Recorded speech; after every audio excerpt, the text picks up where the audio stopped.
Is the interpreter case available so we can do a breakout room while we're waiting on the judge?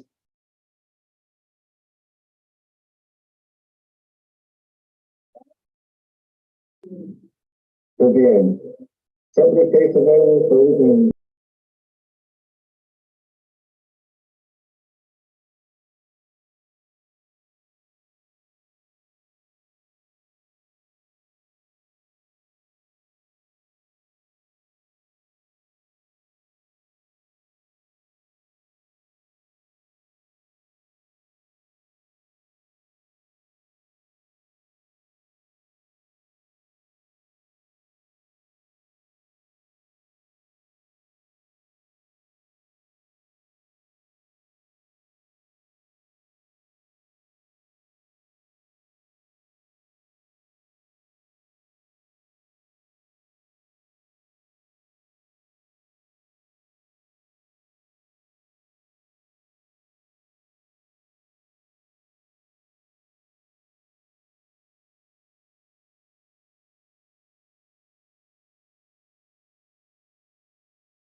Is that the interpreter case in courtroom two?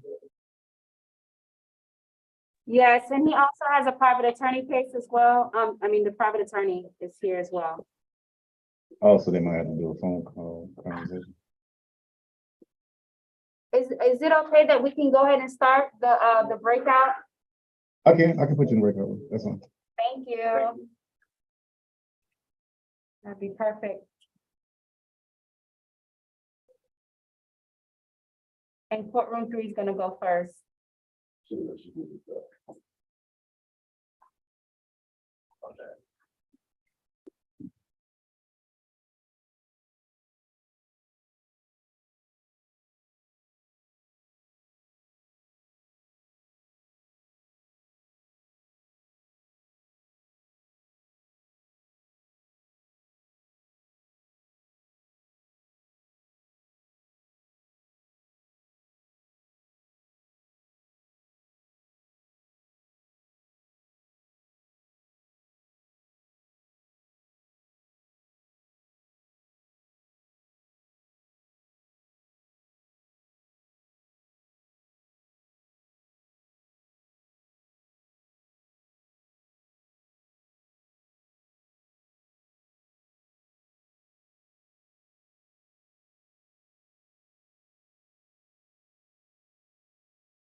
Judge, you ready?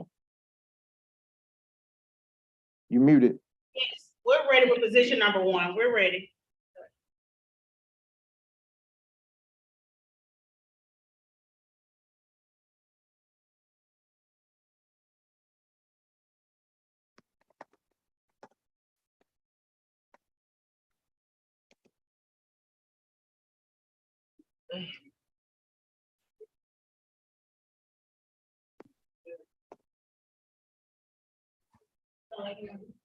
All right, ladies and gentlemen, let me read the opening and we'll get started. My name is Judge Regina Mincy, and we're going to begin the Fulton County State Court Expedited Accusations calendar. This is a calendar for cases in which individuals have been recently arrested and charged with certain misdemeanor offenses. Soon after their arrest, the Fulton County Solicitor General's Office has already accused these cases of the offenses brought against them, and these cases have been bound over to the Fulton County State Court. Nevertheless, this will usually be the defendant's initial appearance before a state court judge, so we are able to address several matters, including bond possible arraignment and consideration of a possible plea offer if one has been made at this juncture. I'm going to begin by advising everyone that the whole entire proceeding is being recorded as well as live streamed on YouTube. I'm going to also inform the defendants that you have certain constitutional rights. The first being that you have a right to representation or counsel at this point. Most of you know who they are. You also have a right to remain silent. Remember that anything that you state about the facts, the circumstances, and the occurrences of your case can and will be used against you. So listen to your attorneys. Ms. Grace, who is my litigation manager? It's me, Judge Ms. Grace. How are you? I'm good. How are you? Good. What is our SAP reset date? February the 2nd. All right, February the 2nd. All right, do me a favor, call that first case for me, the name as well as the case number for me. I'm still printing. Okay, Shawanda Alexander. Case number 23, Ciara 000345, the letter C. All right. And that offense date is January the 19th, 2023. Thank you. Go ahead, pre-trial. What, for position number one? Yes. Second arrest? The last arrest was in December for trespass. Well, hold Okay. on. This third arrest, 2014 simple battery arrest. That's it. All right. State is at ASG Taylor. Yes, Your Honor. Go ahead. Your Honor, this is expected to be a plea today. The state's recommendation is 12 months probation, 1 day to serve, credit for time served, 1 day with the balance suspended. And she's to stay away from the West End MARTA station located at 680 Lee Street Southwest. And which MARTA station again? The West End MARTA station. West End. Okay. She already under a suspension, or this is? Yes, Your Honor, there was a First. suspension issued on January 1st, 2023. That's effective through February 13th, 2023. All right. All right, so we are going to do a plea. Is that, and who's representing, or is she doing this pro se? It's per se, Your Honor. Yes, Your Honor, all pleas, unless they have private attorneys, would be pro se at this juncture. Okay, thank you, Ms. Bronstein. Thank you, Judge.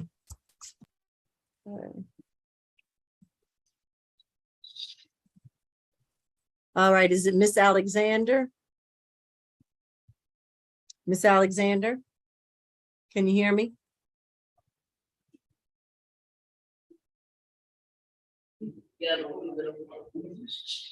Miss Alexander? Isn't that who we're taking the plea on, correct? Yes, Your Honor. Is that her Alpharetta jail?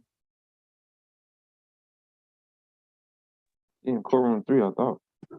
Or is it courtroom 3? No, that's not a Miss Alexander. Okay.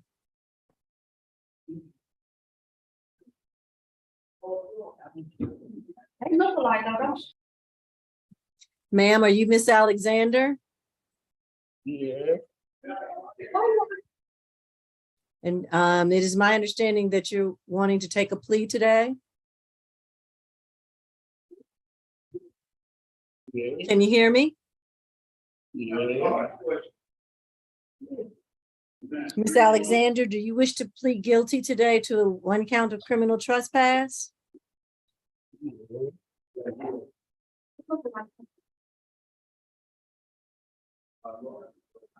Miss Alexander, if you can't hear me, I'm going to have to reset your case to tomorrow. Do you wish to plead guilty to 1 count of criminal trespass? Yes, I can hear you. I can hear you. Mr. Taylor, not for sure if I'm comfortable taking this plea. Miss Alexander, do you wish to plead guilty to 1 count of trespass today? Yes, I can hear you. Yes. Yes, Larry.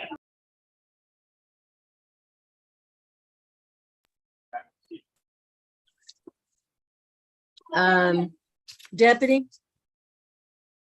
Go ahead, Judge. Miss Alexander, what is your first name? Shawanda, How old are you? 26. And do you wish to plead guilty today? Yes, Do you know what you're pleading guilty to?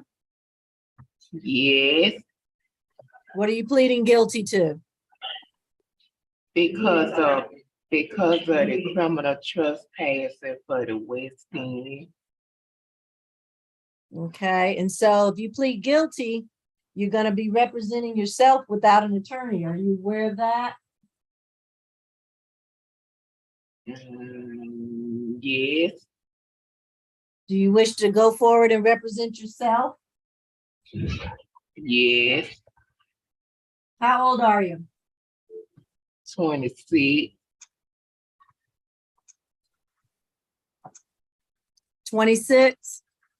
Yes, All right, and do you understand that when you're pleading guilty, to the one count of criminal trespass, that you have to stay away from the West End MARTA station? Can you do that? yes, but my only problem is that I got a bank in that area and I got a storage that I have to use the MARTA bus to get to. Well, you're not gonna be able to use the West End station though. You're gonna have to probably stay on the bus because you can't get on the MARTA train station. You know that? Mm-hmm. Are you gonna be able to do that? Yes, is it only just the West End? Just the West End. Okay.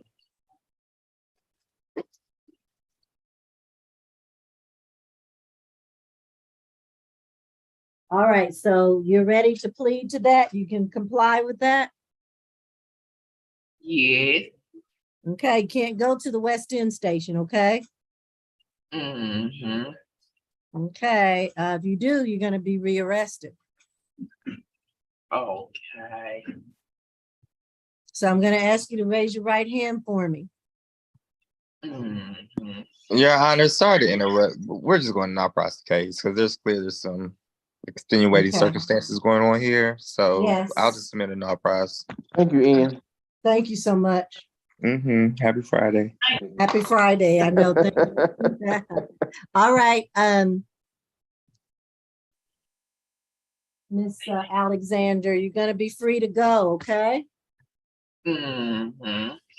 All right, so be careful out there. Okay. Okay. You going home, okay?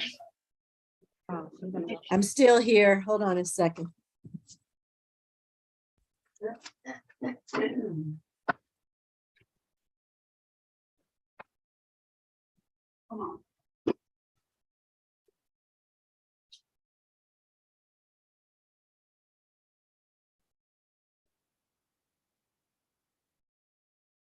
All right. Who do we have next, Deputy?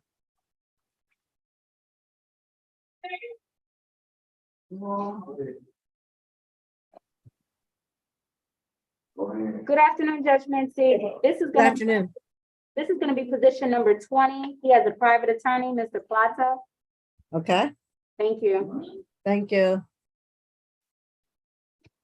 And he's also a Spanish interpreter. Okay. so- Okay, Afternoon, Judge. Attorney Nick Kasakin here for Mr. Plata. all right, hold on 1 second. Let me get that name again. Let me scroll over to 20. Tell me when you're All right, ready. and tell me your name again, counsel. Nick Kasakin, that's K-A-S-A-K-I-N. S.A., T as in Tom, K.I.N. All right, I got it. All right, this is case number 23 CR 0003538A. And I forgot to swear in my interpreter. So let me do that as I'm talking fast to catch up with the time. All right, Madam Interpreter, do you affirm that you will interpret, is it Spanish to English? Yes, ma'am. I didn't ask the language. And English to Spanish to the best of your ability with no embellishments? I do, Your Honor.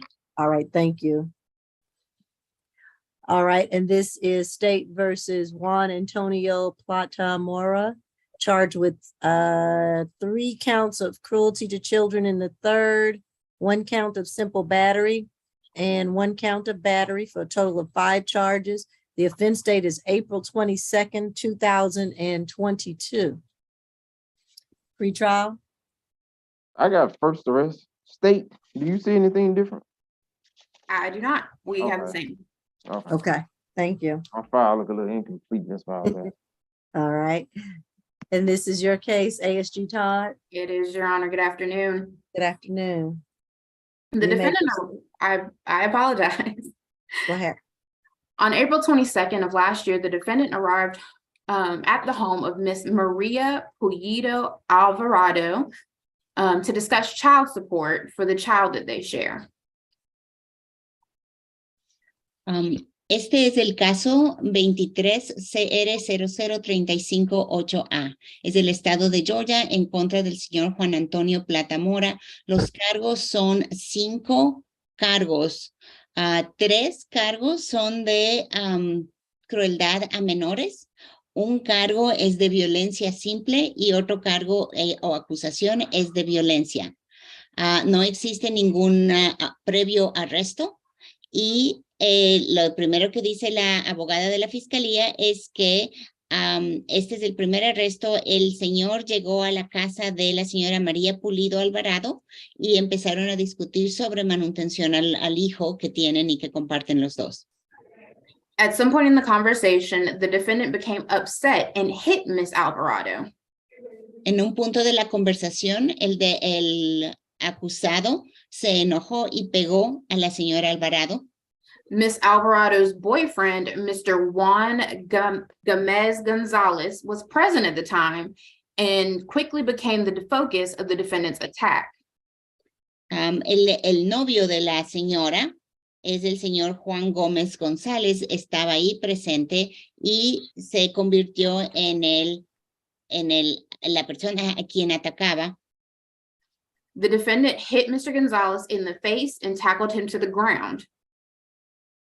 El acusado pegó al señor González en la cara y lo llevó hasta el piso. The defendant then began kicking him, leaving Mr. Gonzalez with several bruises to his face and stomach. De ahí el acusado empezó a patearle, dejándole al señor Gómez González con muchos moretones en el cuerpo y en la cara. Sadly, all 3 of Miss Alvarado's children who are under the age of 18 were present during the duration of the attack. Tristemente, los 3 hijos de la señora Alvarado, que son todos menores de 18 años, estuvieron presentes durante el ataque. While this is the defendant's first arrest, there is some concern for the intimidation of the witnesses in this case, as the defendant and Miss Alvarado do share a child together. Ya que hay, aunque sea el primer arresto, hay cierta preocupación de los cargos porque el señor, el acusado y la señora Alvarado comparten un hijo. The state is asking for a total $7,500 surety bond. El Estado está buscando una fianza, un bono de fianza por $7,500. That No would be solamente confirma. Go ahead. $500 for each of the cruelty to children counts, $3,000 for the simple battery family violence, and $3,000 for the battery. Eso es $500 por cada una de las acusaciones de crueldad a menores y $3,000 por la violencia simple y $3,000 por la otra acusación de violencia. We would also ask for no further contact with Ms. Alvarado or Mr. Gonzalez a stay away from Ms. Alvarado's home of 849 Roswell Creek, 1-day anger awareness, third-party transfer of the children, and no drugs, alcohol, or weapons.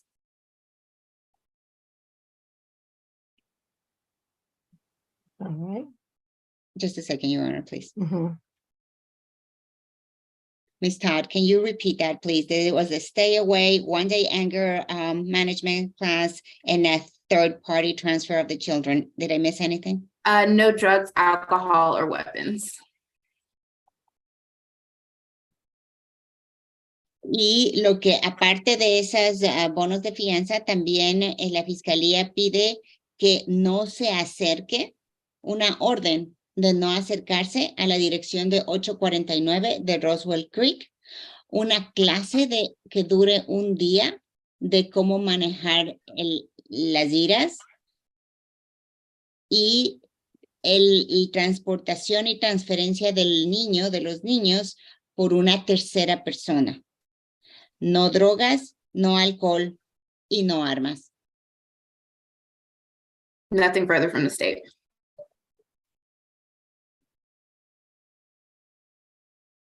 Eso es todo en cuanto a la fiscalía. Your Honor, before you is Juan Platamora. He has resided in Georgia for over 15 years. His entire family is here. His children are here. His aunt is here.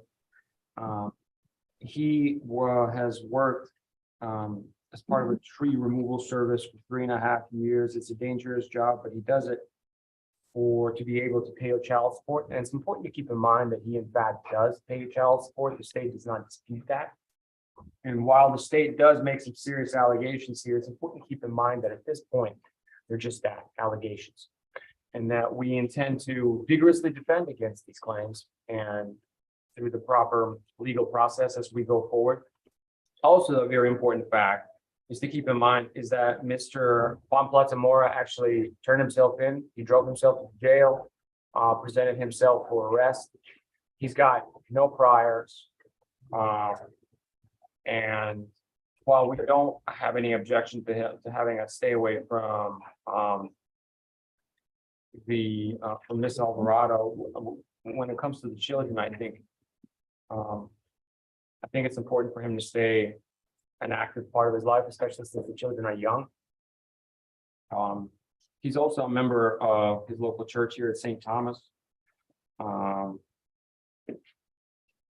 And that we believe that I think a signature bond would be appropriate considering the purpose of bond is to secure his attendance. He has already shown to the court, I think by turning himself in, that he's not only going to show up for court, he's not going to miss any courts since without him being here, I don't know how likely it would have been for the state to be able to apprehend him. So while the amount is appropriate, $7,500 is appropriate, we would ask for a signature bond on this case, Your Honor.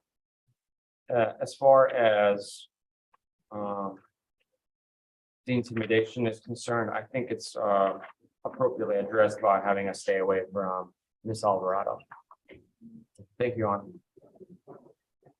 All right. Your Honor. Yeah.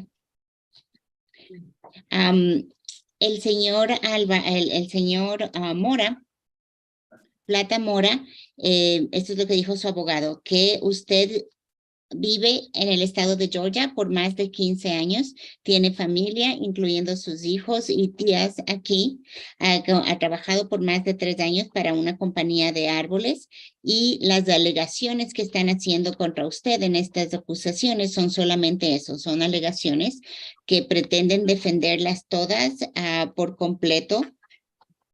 Usted se entregó, es importante que la juez sepa que usted se entregó.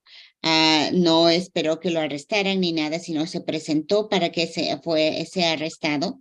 No tiene ninguna objeción a la orden de que permanezca alejado, lejos de la casa de la señora Alvarado. Sin embargo, usted quiere y pretende ser una parte activa de la vida de sus hijos.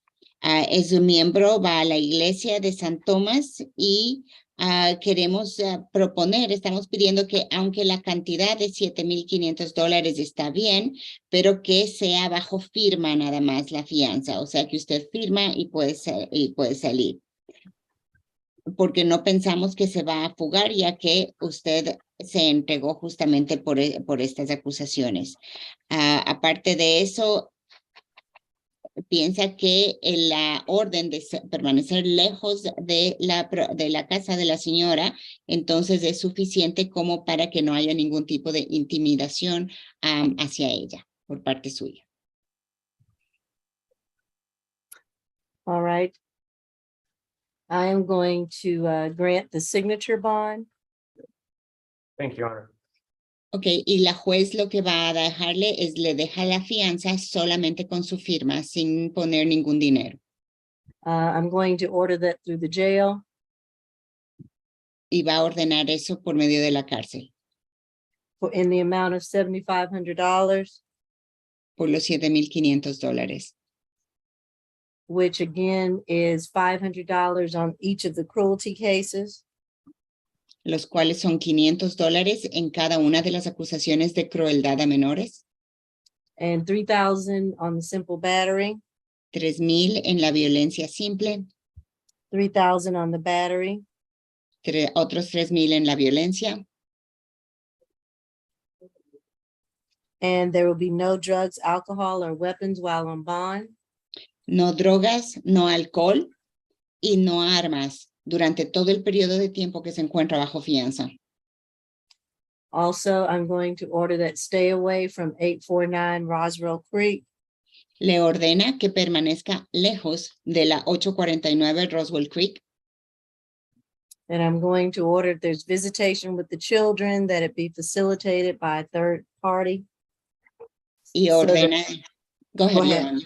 Y ordena que las visitas con los niños sean facilitadas con una tercera persona, And so to make sure that there will be no contact between the parties. para asegurarse que no exista contacto entre ambas partes. Also, no further contact with the witness, Juan Gomez Gonzalez. Tampoco ninguna comunicación o contacto con el señor Juan Gómez González. And I think that's it. Counsel, is there anything else I need to take up or that I've left off? Just one correction, Your Honor. Mr. Gonzalez is not a witness. He is also a victim. Oh, I'm sorry. You did say that. So there's two victims, right? So no further contact with either victim, Ms. Alvarado or Mr. Gonzalez. Entonces, ningún contacto futuro con la señora, con ninguna de las dos víctimas, la señora Alvarado o el señor Gómez González. All right. Does Okay. that complete this case? Any questions that you have, Mr. Pisotkin? Nothing further, Your Honor. Thank you. All right, thank you. Your Honor, I believe that is all the business for the interpreter in this. All right, you are excused. Have a good weekend. Thank you, Your Honor. All right. Thank you. Excuse me? No sé si son.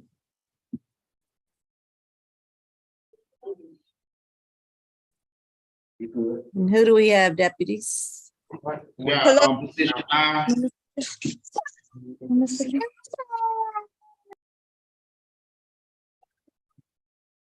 What number is this? I didn't hear. Number 9? Okay. 9, okay. Durham. Durham.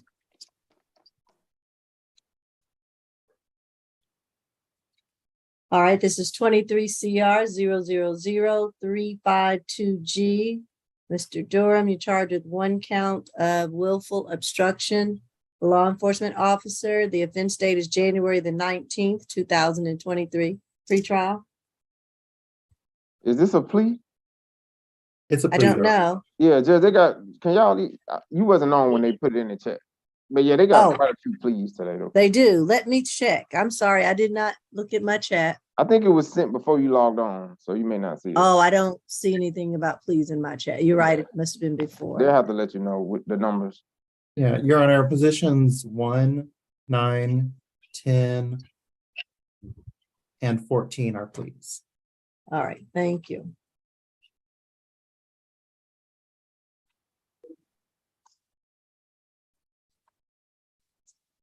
Got it. All right, I'm sorry. This is a plea. And Mr. Durham, you're going to represent yourself. Yes, ma'am. I'm sorry, it's Ms. Durham. Yes. I apologize. T-E-R, Terion or Terion? Ariane. Terion, okay, I apologize, Terion Durham. And you're pleading guilty to 1 count of willful obstruction of a law enforcement officer?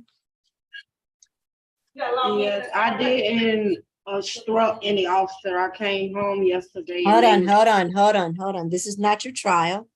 This is a plea. I am not Okay. here to necessarily hear any testimony. I need to know if you're going to plead guilty to the charge as it is Yes. accused. But I am not here to hear testimony or to judge any of that. It is to know that you understand what you're doing. You understand that you're representing yourself. You have no representation at this point, that you're going to enter this plea freely and voluntarily, and you know and understand what you're doing. Do we have that for you today? Yes, ma'am. And so, again, the charge is willful obstruction of a law enforcement officer. That offense date is January the 19th, 2023. And I'm going to swear you in so that I can ask you some questions again to make sure that you understand that you're entering a guilty plea. Is that correct? Yes. Okay, raise your right hand for me.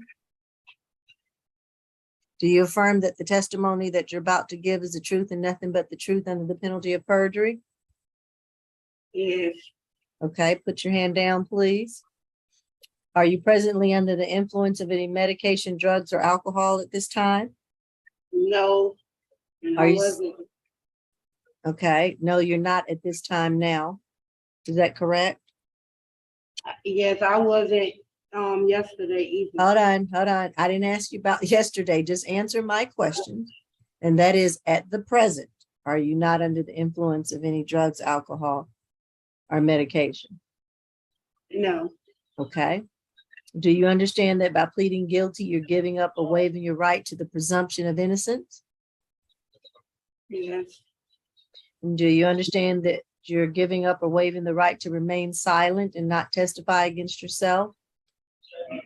Yes. Do you understand that you're giving up and waiving the right to trial by judge or jury, whichever you prefer? Yes. Yeah, you're giving up your right to go to trial by judge or jury. Do you understand that by pleading guilty, you're giving up your right to go to trial? Well, I don't even understand, really. I don't understand any of this. This was an eviction and I was like, I didn't instruct the officer.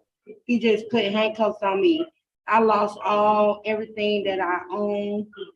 I lost friendly stuff that was for my kids. Okay, but let me, I don't understand obstruction and eviction. yeah, I understand, but if you didn't cooperate with the officers and I allow did. them I to do didn't their enter job. the part, and he Okay. slung me on my knee. I have a scrape on my knee where he slung me down and put me in handcuffs. As I stated, this is not a trial. Are you pleading guilty or not? If you're not, then we'll set your case for trial and you can then get representation again. But I need to understand, are you pleading guilty to the charge as it is accused and as it has been read to you? No, I'm not guilty. Okay, you're gonna plead not guilty. We will set your case for trial. I don't understand this. I ain't been to jail in years, and it's just stressful because I mean, I ain't done anything. I lost everything I bought for my kids, and I had all my identity stolen and everything. So I'm confused and everything. Nobody. Well, that's why we're going to go ahead and. I plead guilty, but I didn't touch anyone.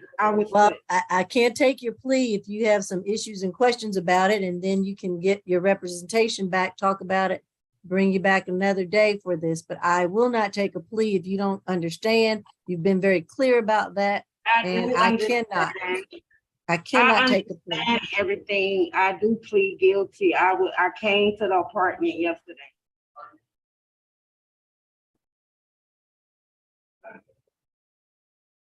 Did you taking the plea?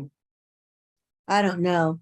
Cause gonna give the history real quick. So we. Right, won't be I there can all either day with set them. you a bond or you can take a plea. And if you still are going to elaborate on the facts and that you didn't do it and you're not guilty, then that's not a free and voluntary plea. And so I cannot take a plea if you're going to continue to tell me that you didn't do it and you don't understand. So which will it be? I'll take a plea. All right. And so again, you're pleading guilty to what? Obstruction. Okay. And do you understand? Again, I was asking you that you're waiving your right to trial by judge or jury. Do you understand that? Yes. And I'm going to back up a second. State, did you tell me what the conditions of the plea were? No, Your Honor. The I didn't plea think condi- so. The plea conditions are 12 months probation, 1 day to serve, credit for 1 day served, the balance suspended. All right. Got a little bit ahead of myself, but thank you. And I thought about it as I was doing it.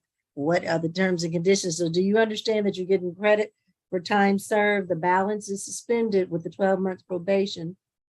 So you will not be on probation and getting credit for the 1 day that you've served in jail. Do you understand that? Yes, ma'am. Okay. All right. And again, you are prepared to waive your rights today. Is that correct? Yes. And has anyone told you that you'll receive a lesser sentence for pleading guilty? Yes. I don't think they have. Has anyone told you that you would No, nobody. promised you anything to get you to plead guilty? No, no. All right.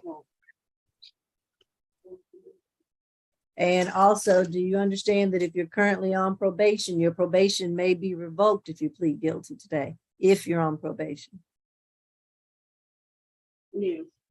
Okay. And you offer this guilty plea freely and voluntarily with a full understanding of the charge against you. Yes. All right. And so again, I've told you what the condition is, basically 1 day credit for time served, 12 months probation, but the balance is suspended. And so when the jail processes you out, you can go home. Do you understand that?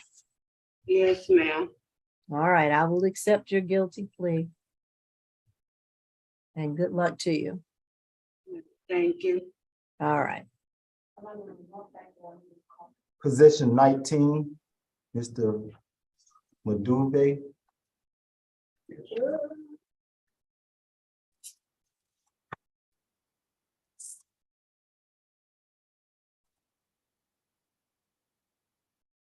This is case number 23 CR 0000356F.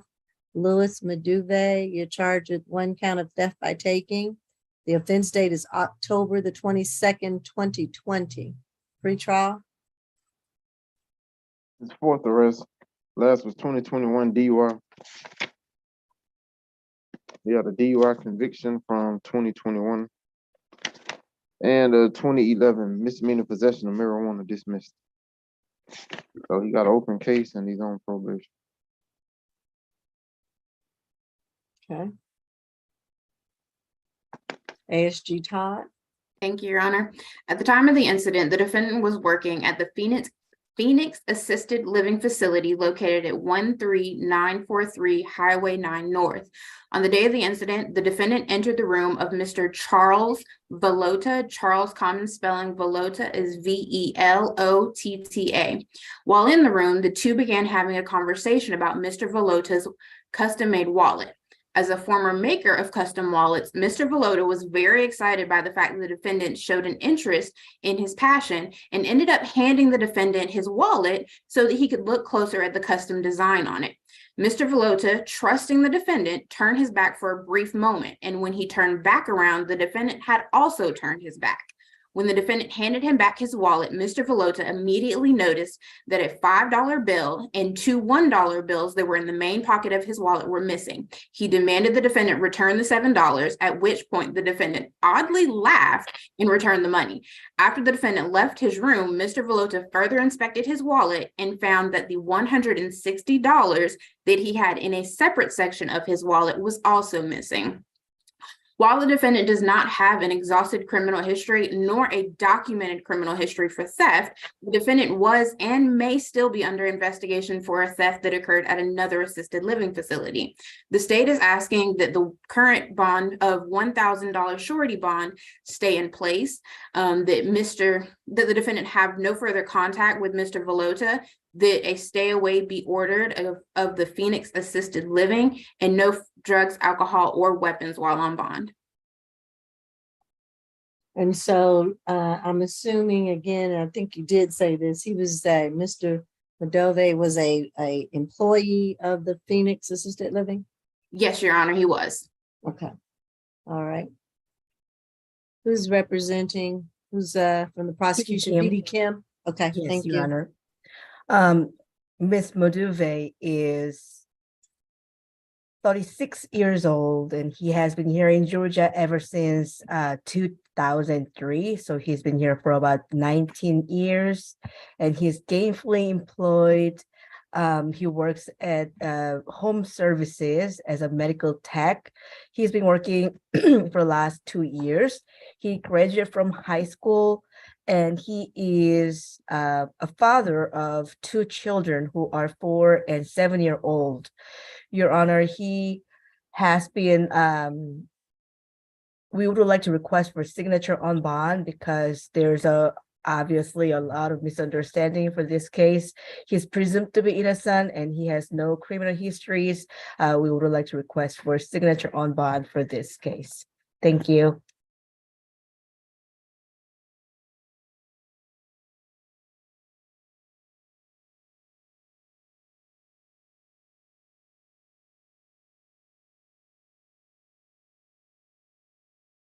Your Honor, I think you muted yourself.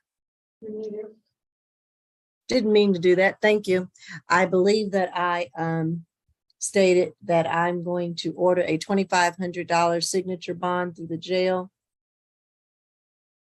I'm going to order that there be a stay away from the Phoenix Assisted Living. What is it, on Highway 9 North? I'm going to order no further contact with the victim in this case. Mr. Charles, is it Velota or Velota? Yes, Your Honor. And I'm assuming he won't have any trouble staying away from the Phoenix Assisted Living if he does not work there any longer.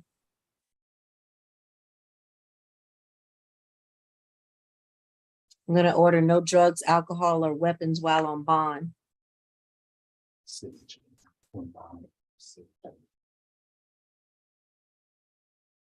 Anything else, counsel? Nothing further, Your Honor. Nothing from the All right. state. Thank you.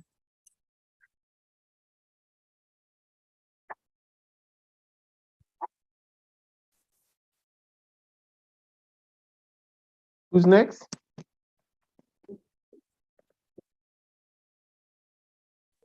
I'm sorry, y'all, I had to let somebody out.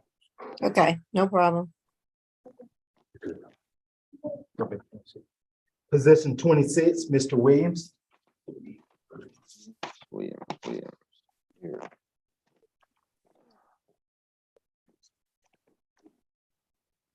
Good afternoon, Your Honor.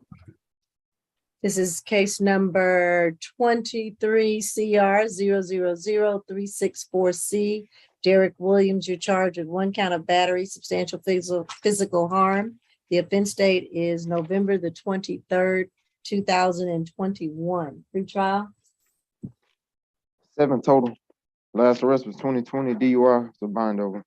2015 driving without a valid license, conviction. 2013 driving without a valid license, dismissed. 2012 driving without a valid license, conviction. Yeah, 1 cycle out of New York back in 91. That's it.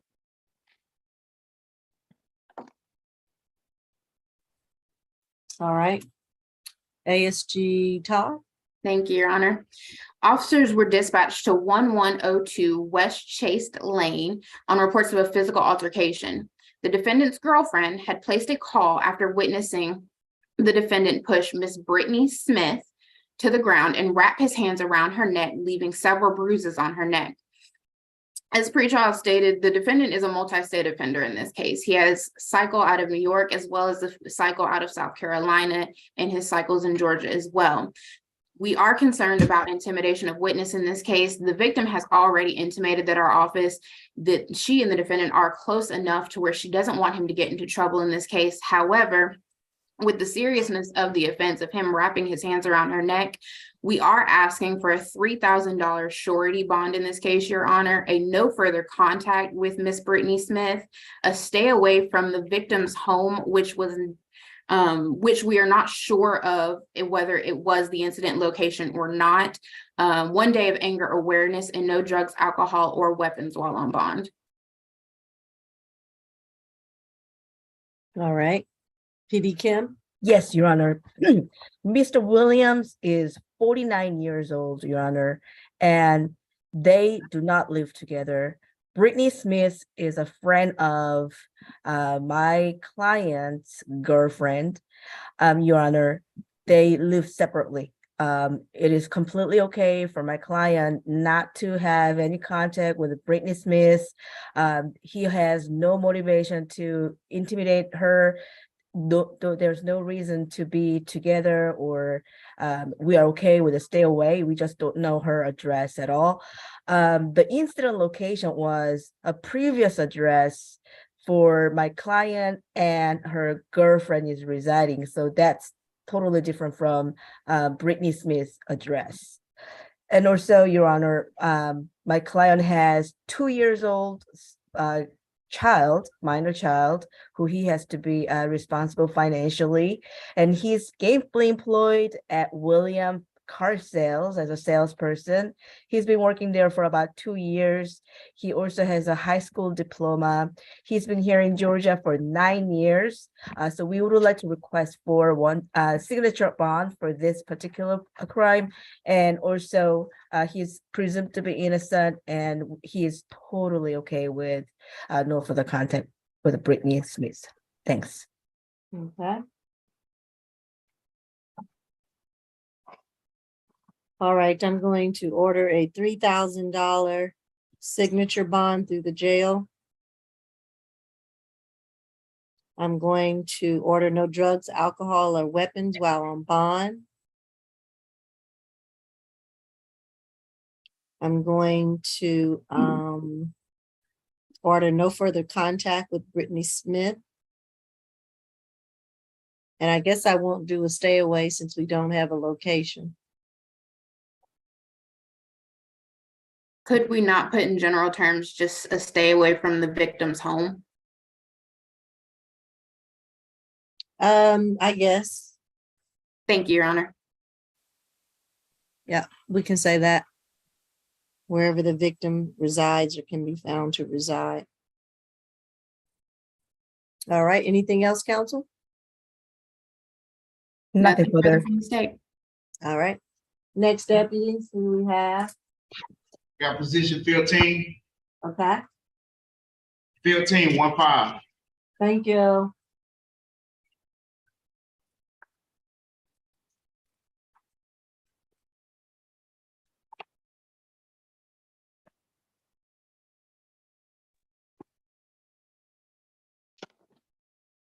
This is Trinan Jordan.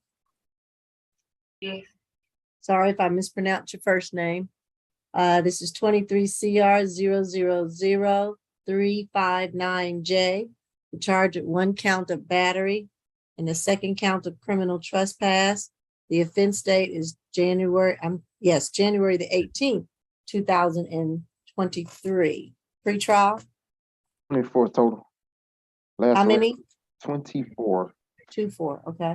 Last arrest was in August, probation violation. 2021, obstruction, trespass, possession of drug-related objects. 2021, shoplifting conviction. She's on probation in the cab. Ag stalking, criminal trespass. Last year in April, they gave her 4 years, 99 days of probation for the ag stalking. 2019, trespass conviction. 2013, trespass arrest. Had a battery DV from 2013 that was DWAP. Got 2 arrests in 2009, I'm sorry, criminal damage to property, second degree. They were convictions, and an ag assault conviction from 2009 as well. That's it. All right. ASG Abdullah, Hey, good afternoon, Your Honor.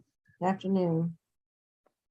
The facts show that on January 18, 2023, officers responded to an injured person call at 1071 White Oak Avenue, where they met with the victim, Ms. Bailey. Ms. Bailey told officers she was walking past 1071 White Oak Avenue, and the defendant asked if she had a lighter and a pusher, which is an instrument used for smoking crack. Ms. Bailey told the defendant she did not have any of those items, and the defendant got mad and punched her in the head. Ms. Bailey had a laceration on her head and was still bleeding when officers arrived. While responding to Ms. Bailey, officers got another call about the defendant trespassing just around the corner. The defendant damaged the fence at 1131 Lee Street as she climbed over the fence after business hours. The incident, as well as the defendant admitting to damaging the fence, was captured on video. At this time, Your Honor, as you heard from pre-trial, the defendant has an extensive criminal record, and it's very alarming that she has a lot of violent crimes. Her violence dates back to, looks like her first arrest was a simple assault in 1988. She has a battery family violence conviction in 2007, as well as an aggravated assault conviction in 2010. She's also been arrested for battery family violence in 2009, which she also had an ag assault in 2010, which she FTA'd on another FTA in 2011, and a battery family violence arrest in 2013. For this reason, the state is requesting a $4,000 surety bond, no further contact with the victim, a stay away from the incident location, both incident locations, and a no drugs, no weapons, drugs, or alcohol, as well as a 6-week anger management course. All right. Ms. McLeod, PD. Yes, go ahead.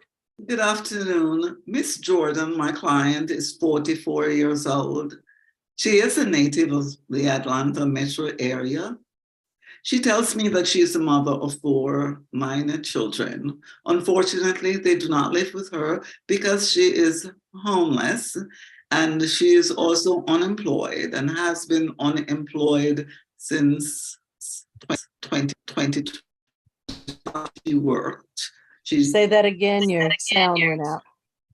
I'm sorry, Your Honor. I said she has not been gainfully employed since 2020.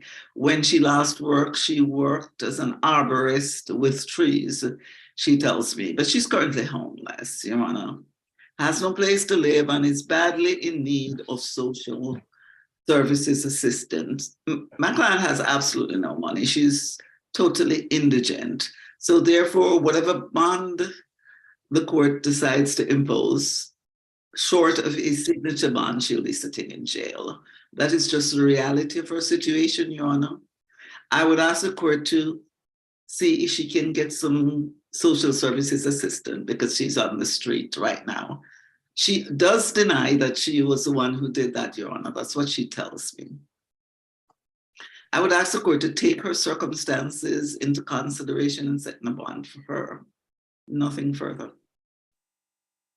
All right.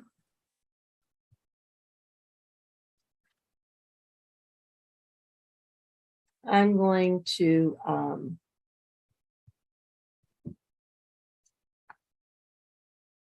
order the $4,000 surety bond. That'll be $2,000 on each of the charges. With that $4,000 surety bond, no further contact with Ms. Bailey. Stay away from 1071 White Oak. And a stay away from 1131 Lee Street.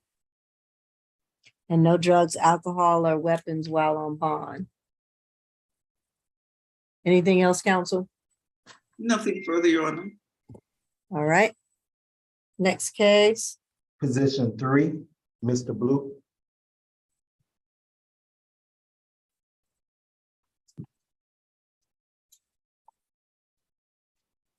All right. This is case number 23 CR 0000346G. Javaris Blue, charged at 1 count of simple battery, offense date January the 19th, 2023, pre-trial. Third arrest. Last arrest was August 2021 for DUI. 2012 obstruction. He pled no. That's it. All right, that's it. Yes. Okay. ASG Taylor. Your Honor, officers were called to the Rock and Taco in Roswell in reference to a physical dispute. They met with the victim, Neil Chopra, who stated that the defendant punched him in his chest after getting in a verbal altercation with his friend, Spencer Thomas. Officers noticed the defendant running for the front door, and they were able to locate him at the business next door. They immediately noticed a large bulge in his waistband, which was a firearm. Officers reviewed security footage and saw the defendant strike the victim after the defendant put his finger in Mr. Thomas's face.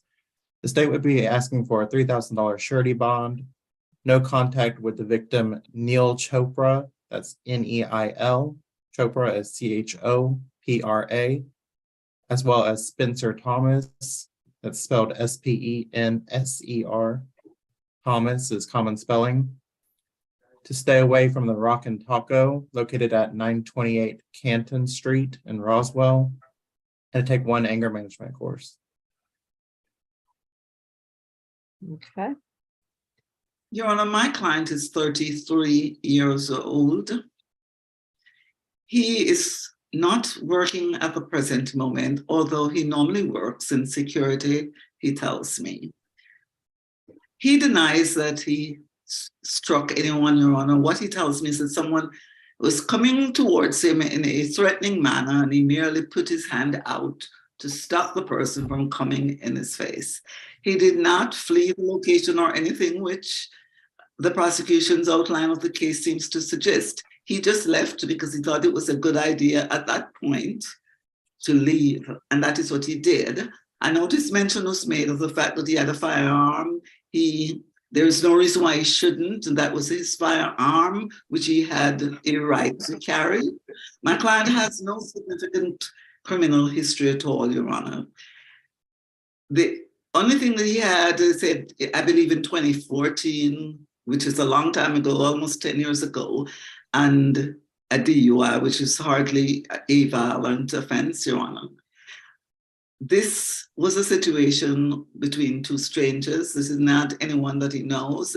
I would ask the court to give him a signature bond so that he can get out of jail and go and seek employment, which is what he has been actively doing recently, Your Honor. Nothing further. All right.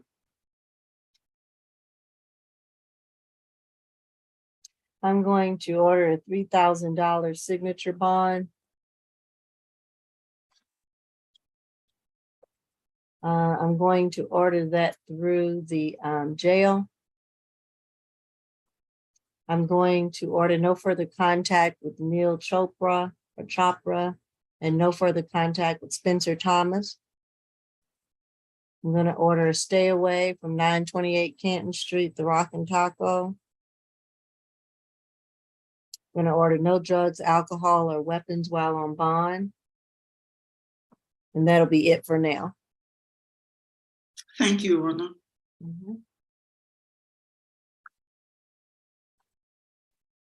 Come on. Legal. Next case, position 18-18. All right.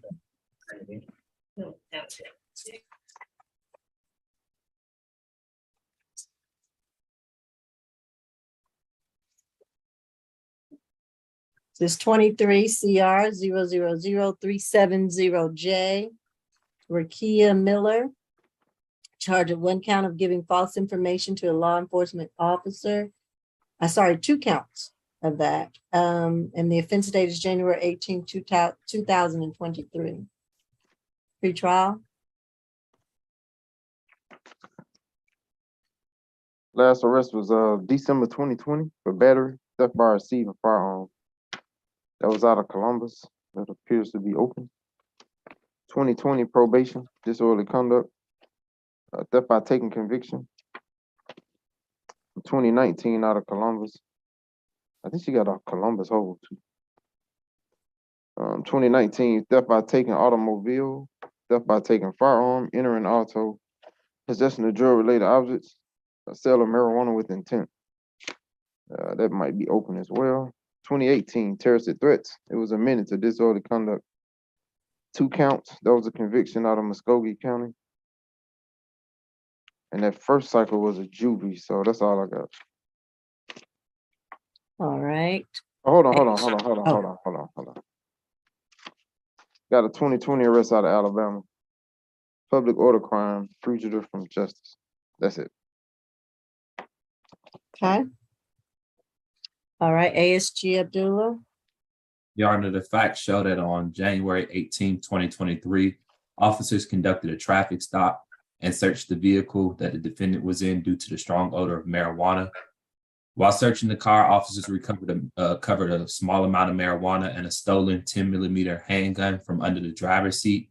The defendant told officers the gun belonged to her. When officers tried to identify the defendant, she gave them the wrong name and the date of birth.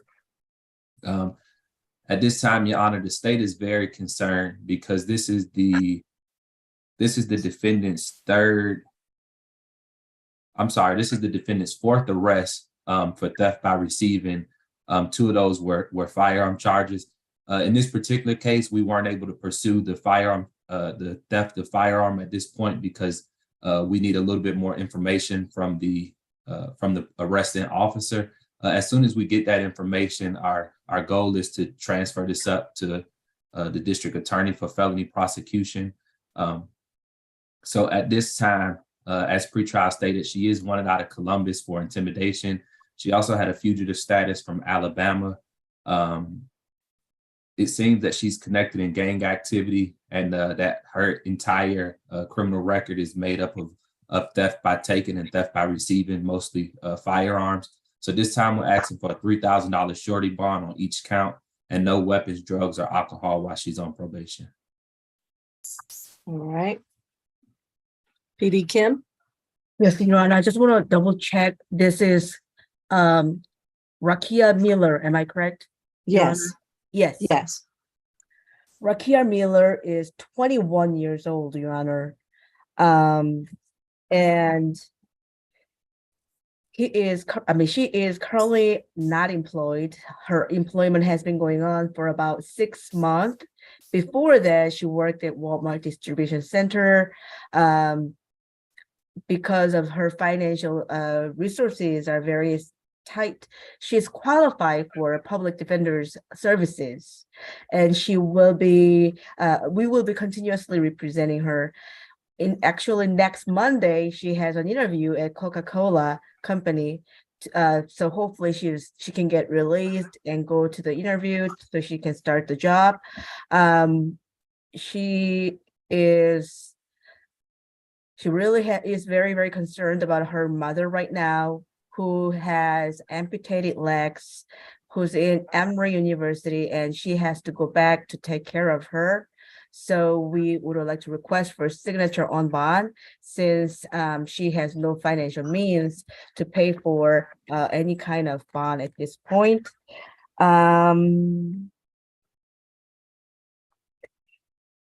And she does have her highest education is actually 9th grade, and she is trying to go back to get GED at this point. I guess that's about it, Your Honor. Thank you. Yeah, Your Honor, while we respect the court's decision, whatever it may be, given the defendant's fugitive status, as well as her hold out of Columbus, and her giving false information to purposely try to conceal her identity so that she was not captured on that warrant, it will be inappropriate to give a signature bond. All right. I'm going to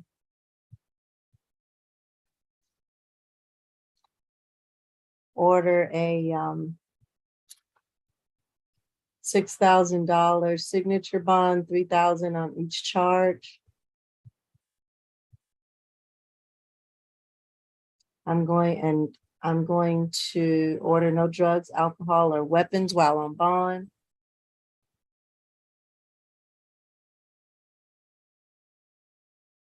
And I think that will be it.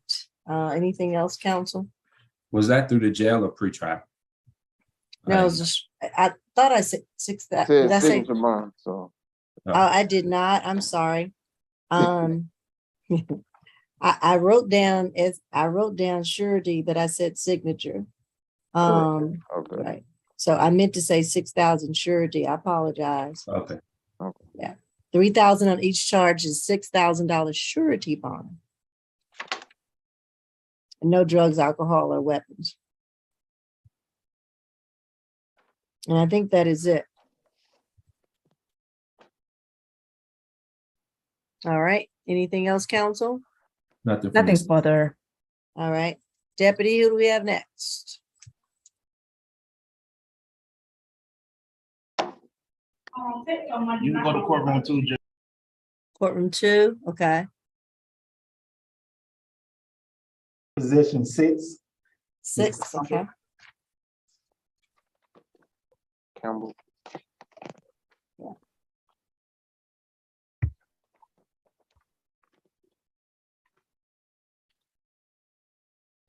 This is 23 CR 0000351B, Kentavious Campbell, charged with 1 count of possession of marijuana less than an ounce, 2nd count criminal trespass, with the offense date. I have January the 19th, 18th, and 17th of 2023. Or 17, 18, 19. Yes, Your Honor, that's correct. All right, you may proceed. I'm sorry, pretrial. This is first adult arrest. I'm not sure if these juvies are open, but first adult arrest. Okay.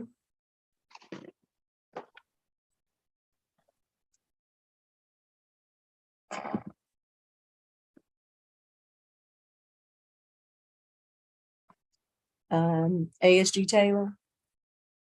Your Honor, the defendant is a member of a youth gang who the police of South Fulton is extremely familiar with.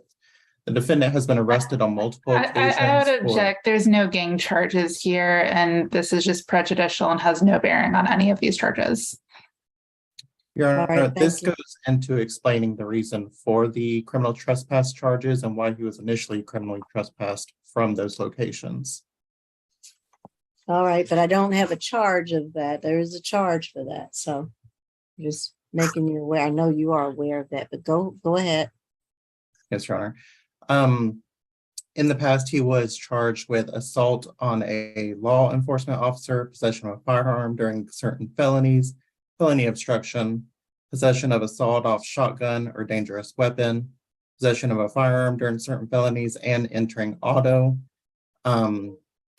He was sentenced through juvenile court to DJJ for 18 months and was released on, it was December 31st, 2022, just 20 days ago.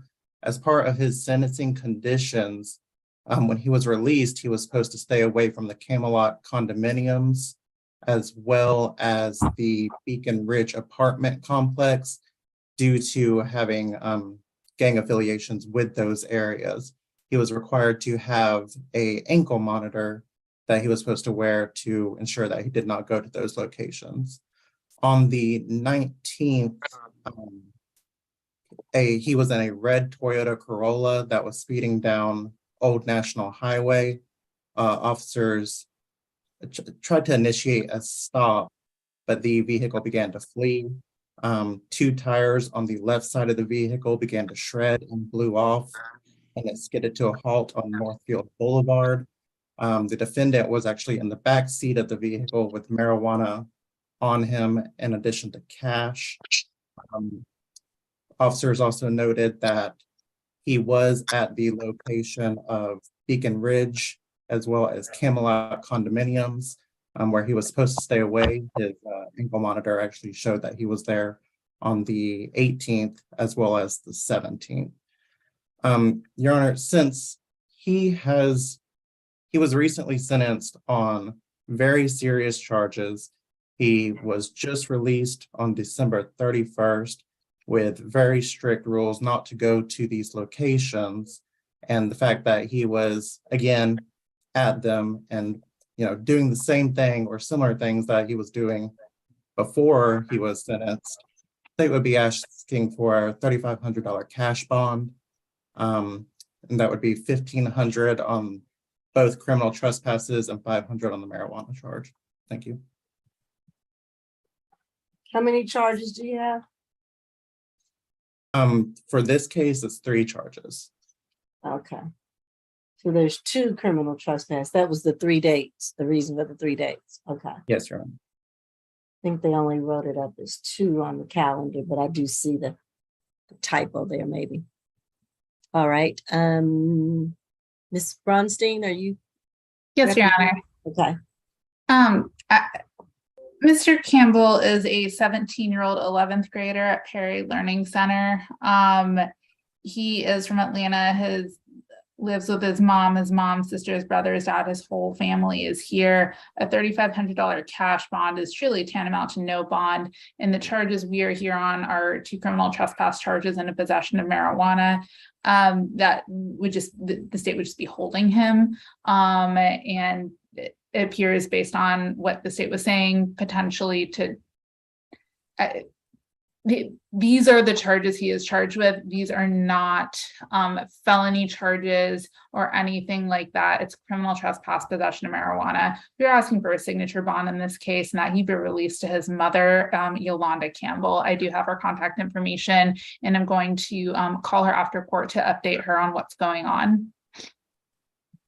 And Your Honor, I do want to make the court aware that the defendant does have a DJJ hold. So in the event that he did bond out, DJJ would be coming to get him. Well, that doesn't necessarily mean he would go back into custody, though. He would need to check in with DJJ. Whether he would go back into custody with DJJ or not would be up to them, or if they would just give him more services. Okay. And he said he's in the 11th grade at Perry Learning Center. Yes, in Clayton County. Is that a private school or? Can I ask Mr. Campbell, what kind of school is that? Alternative school. It's an alternative school? Okay. That makes sense with him. And also when he's in custody at Rice Street, he's not getting any school or anything like that. I also want to point that out to the court.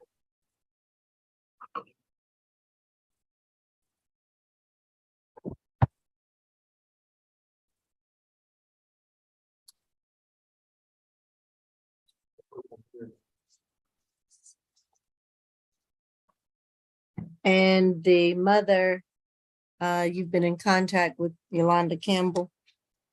There are a lot of people on the calendar, so I have not had a chance to actually speak with her yet, but I do have good contact information for her.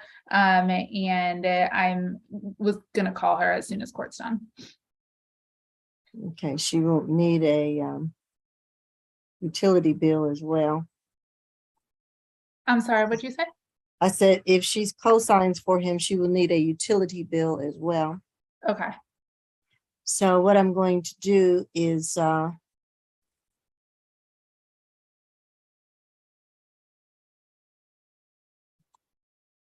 to order a surety bond based on the history that I've heard. With that surety bond on the possession of marijuana less than an ounce, $1,500 surety bond, and with the criminal trespass, each of those, that will be $2,000 each. So a total of $5,500 surety bond. My math correct, Ms. Grace? 2, 4, yeah, $5,500 surety bond, $1,500 on the marijuana, and $2,000 each on the criminal trespass. We're going to order no drugs, no alcohol, no weapons while on bond.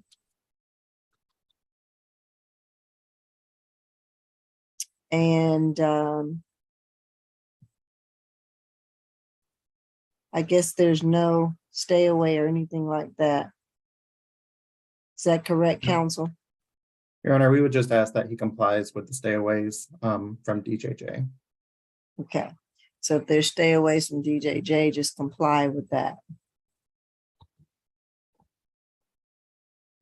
And I'm also going to add in there for Mr. Campbell to continue with his schooling or pursue a GED.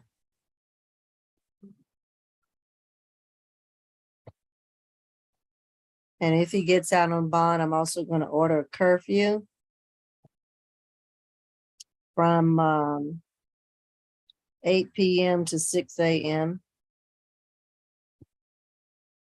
So those will be the additional conditions on the bond. Anything else, counsel? No, Your Honor. No, Your Honor. All right, thank you. All right, position 21. Number one? 21. Oh, 21. We already did one. I'm sorry.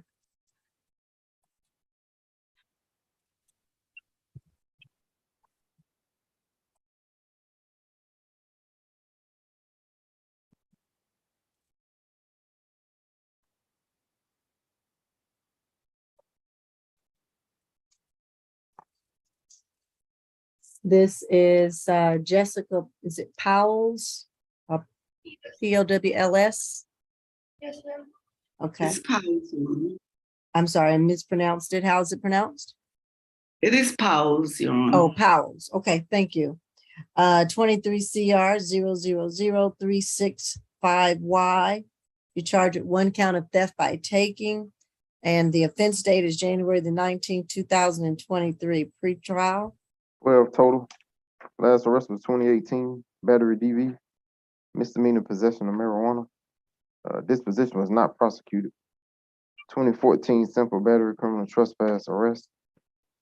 2014 misdemeanor possession of marijuana. It was NOD. Disorderly conduct, criminal trespass, battery DV. Hold on, courtroom 3, can you mute yourself? Which one? Yes, okay. Go ahead. That was from 2014. All those charges was dismissed. She was recommended. Okay. All right. ASG Abdullah. Yes, Your Honor. The facts show that on January 19th, the defendant was caught on camera crawling through a fence at 470 Morgan Falls, which is the Keep North Fulton Beautiful organization. They specialize in receiving donated electronics and recycling them. Excuse me. Tongue twister. Right, I'm sorry. But the defense, oh, by the way, this is also a co-defendant case. And if we could call, I think it's position 16 right after, or position 15. Position 16 right after this one. It's a co-defendant case. But yeah, the defendant was seen crawling through a fence and entering a shipping container full of recycled electronics. Officers found several electronics concealed in a black book bag near the defendant when she was stopped as she attempted to leave the location. The program director at Keep North Fulton Beautiful says that they have had several thefts in the past and would like to press charges. As this is the defendant's first theft charge, although she does have an extensive arrest record, the state is recommending a $2,500 surety or requesting a $2,500 surety bond, as well as no further contact with the co-defendant and a stay away from that 470 Morgan Falls Road. All right. Your Honor, All right, my client is 31 years old, Your Honor. She has lived in the Atlanta area all her life.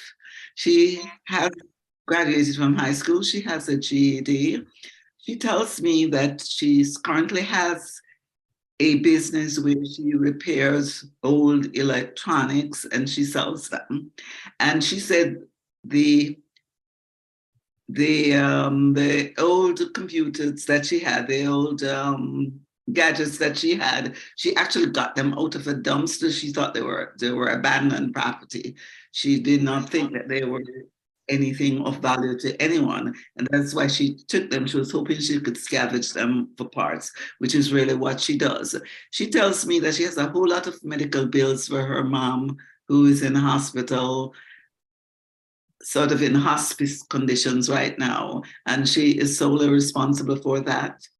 I would ask the court to consider the fact that my client has not had any kind of charges for any theft related issues, and she does not have a significant criminal record. She's also recommended that I would ask the court to give her a signature bond so she can get out of jail and continue to take care of her mother and just to try to make a living for herself. Nothing further, Your Honor. Your Honor, given the defendant's line of work, saying that she repairs electronics, I think it's obvious that if she's taking something if she's crawling through a fence and taking something out of a container, something of value that she's reselling, I think it's obvious it would be obvious to a reasonable person that that's theft. So for that reason, we're gonna request again for the $2,500 surety bond. I disagree with you. She says they were in the trash and she did not think they were valuable, and she regularly dumpster dives for stuff that she could find useful. It was a shipping container behind a locked fence. All right, I'm not going to belabor or argue the facts of the case, but that will be saved for your trial.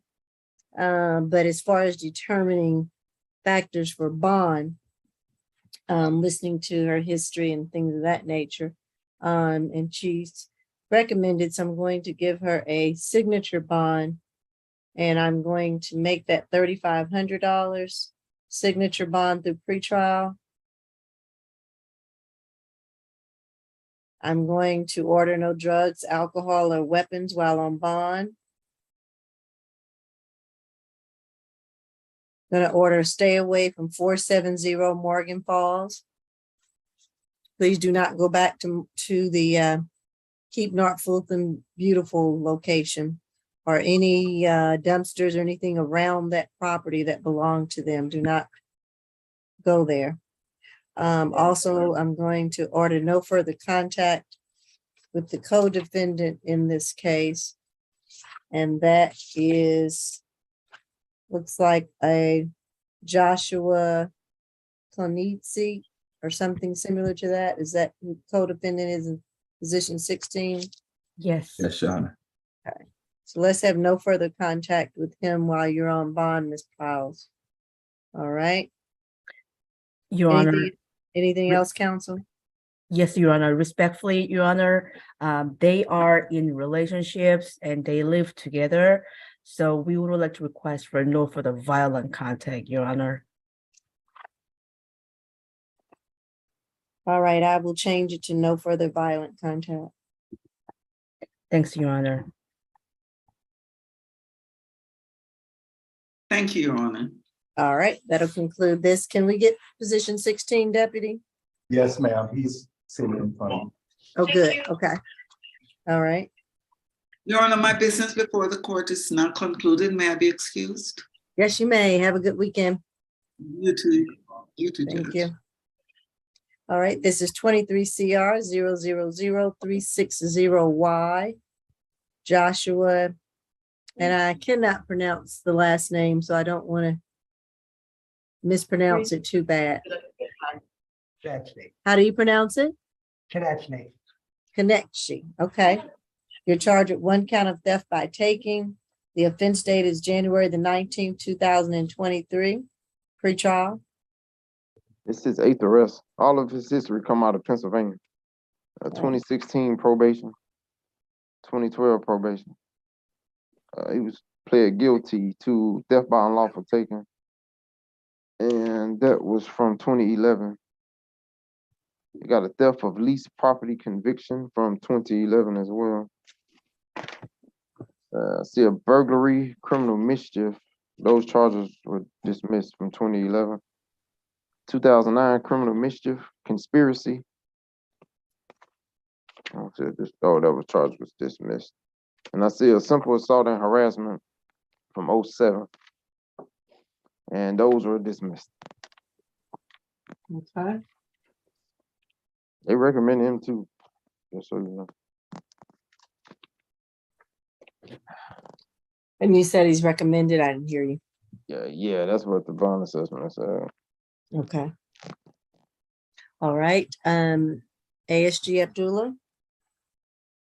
Your Honor, again, the facts are the same as the last case. The defendant was caught crawling through a fence and entering into a shipping container full of recycled electronics or electronics to be recycled.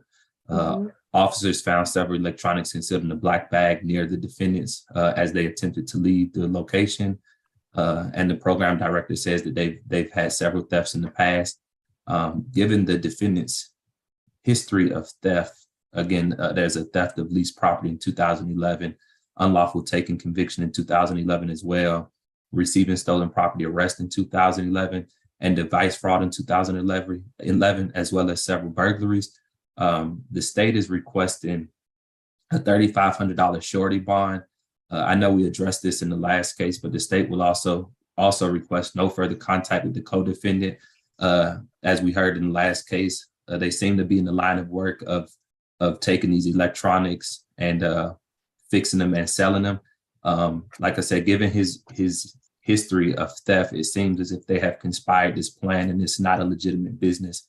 Therefore, we're requesting that stay away from the co-defendant as well. I know further contact with the co-defendant and a stay away from the incident location, 470 Morgan Falls Road.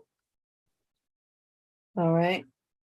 PD Kim. Yes, Your Honor, Mr. Joshua Konisny is actually 41 years old.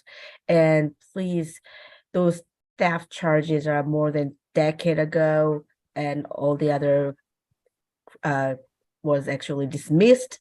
So please, those are remote, and I don't think that should be weighed heavily. He is currently residing with a co-defendant, and they are in a relationship, Your Honor. He is gainfully employed at Denny Liquidator Store at Chambly as a liquidator. He's been working there for about 6 months, and he also has a 1 year of college education. And yes, he's from Pennsylvania, but he's been here for more than a year, and he's having this Georgia as his new permanent location. We would like to request for a signature on bond and let them go back and continue their lives. Thank you.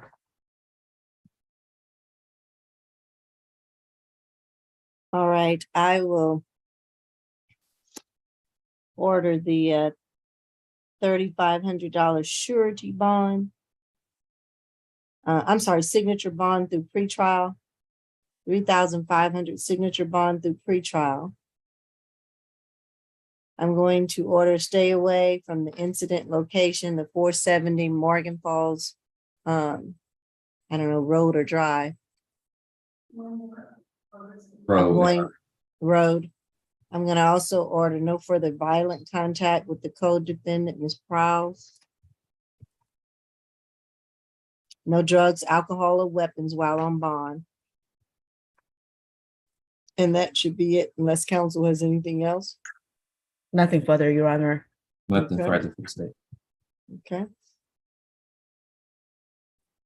All right, 24 next. Okay.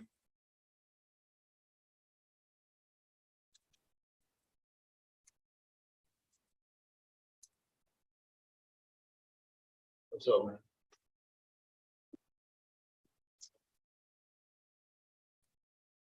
Is that Angie Spurl? Yes, ma'am. Okay. 23 CR 0000362C. Charged with 1 count of battery family violence. The offense date is 9/26/2022. Free trial. Third arrest. Last arrest was in August for simple battery DV. The same victim. 2021 misdemeanor possession of marijuana, possession of a Schedule 1, 2, or 3 narcotic. That was dismissed. The last arrest is that case number is 22 CR 005. 854C as in cat. That's a $3,000 pretrial bond, so it'll be 3,000 on top of whatever you said. That's it. All right, thank you. And Judge Morrow was a judge on the last case. It wasn't you. Okay. All right. All right, ASG Todd. Thank you, Your Honor. On the incident date, the defendant became upset with Miss Alaya, A-Y-L-A, Bryson, common spelling, who she's in a relationship with, just because she informed her that she was leaving the residence. Upon learning of Miss Bryson's intention, the defendant attempted to forcibly prevent Miss Bryson from leaving, resulting in several scratches across Miss Bryson's face, neck, and arms. As pretrial stated, this defendant does currently have an open simple battery case against this very same victim. The bond condition, which was a signature bond, one of those conditions was to stay away from Miss Bryson. It is very clear now that the defendant has no intention of complying with court orders, as she has now picked up a more severe charge of battery family violence against Miss Bryson within 30 days of being released on a signature bond. We are concerned about the intimidation of this witness. It appears that there is a clear cycle of violence in this relationship, Your Honor. As I said, this is the second family violent case between these two individuals within 30 days. We are asking for a $5,000 cash bond simply because of the repetition of violence in this household, Your Honor. We are asking for no further contact again from Miss Bryson, a stay away from 815 Myrtle Street, 6 weeks of anger awareness. She did complete, or she was ordered to complete 1 day of anger awareness. And whether she took it or not, we do not know. If she did, it clearly did not help. And we are also asking for no drugs, alcohol, or weapons while on bond. All right. PP Kim. Yes, Your Honor. Miss Angie Sparrow is 22 years old, and she has been here in Georgia for all her life. Your Honor, she is actually not employed. She was laid up, I guess, about 2 months ago. She was working at nursing home, and yet she was getting COVID-19 and getting sick, so she could not continue her employment there. Right now, she's waiting for Goodwill to give her final words about whether she's going to start working there or not. Since she's unemployed, she's qualified for public defender services, and she is currently residing with her mother and auntie at a low-income housing area. Your Honor, they do not live together anymore. They broke up, so I don't think that there's going to be any more incident. This happened on September 26, 2022. There has been ample cooling off period. So we would like to request for a signature on bond. And yet, if Your Honor is not inclined to give her a signature on bond, we would like to request for maximum $1,000 good bond. Thank you. Your Honor, if I may very briefly just reiterate the fact that she was out on a signature bond when she committed this offense. So I do not believe that a signature bond is appropriate in this case at all. All right. I do agree. I am a little disturbed by the fact that she was granted the privilege of that signature bond and continued to violate it. And I do understand it's been some months. However, I want to make sure that our victim is going to be safe. But I'm going to order the $5,000 cash bond. $5,000 cash. I'm going to order no further contact with the victim, Alaya Bryson.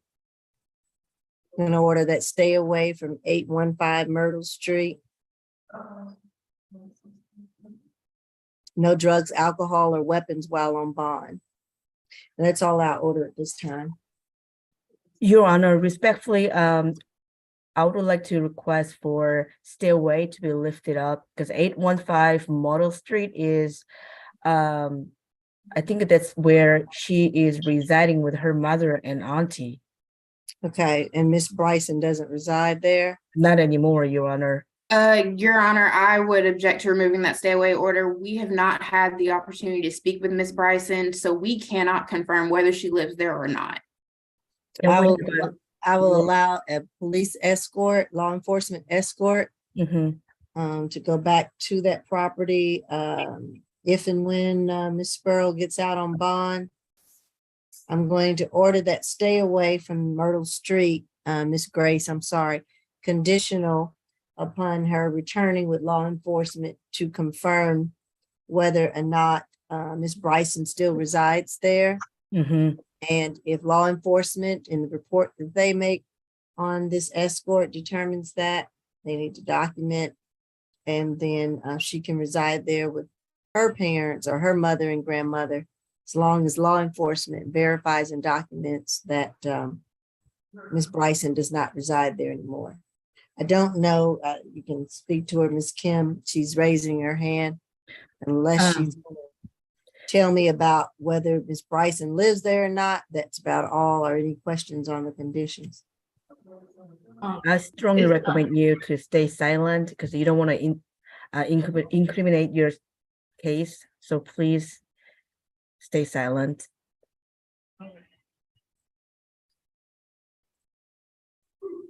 It's fine. Okay, if you don't have a question about the bond conditions, then you need to follow your attorney's instructions. I'm just questioning about, it's just about like the getting out on the signature bond. That was on this charge, right? For this one? Same victim. Same victim? Because it was only one charge. It was a family violence with simple battery. So it was one charge, and then that was it. If that makes sense. Well, I don't think it's relevant to the question about the bond now. You were out on a signature bond. They say you committed another offense with the same victim. So I'm certainly not going to give you another signature bond. So that's why I'm really basing it on what has been alleged.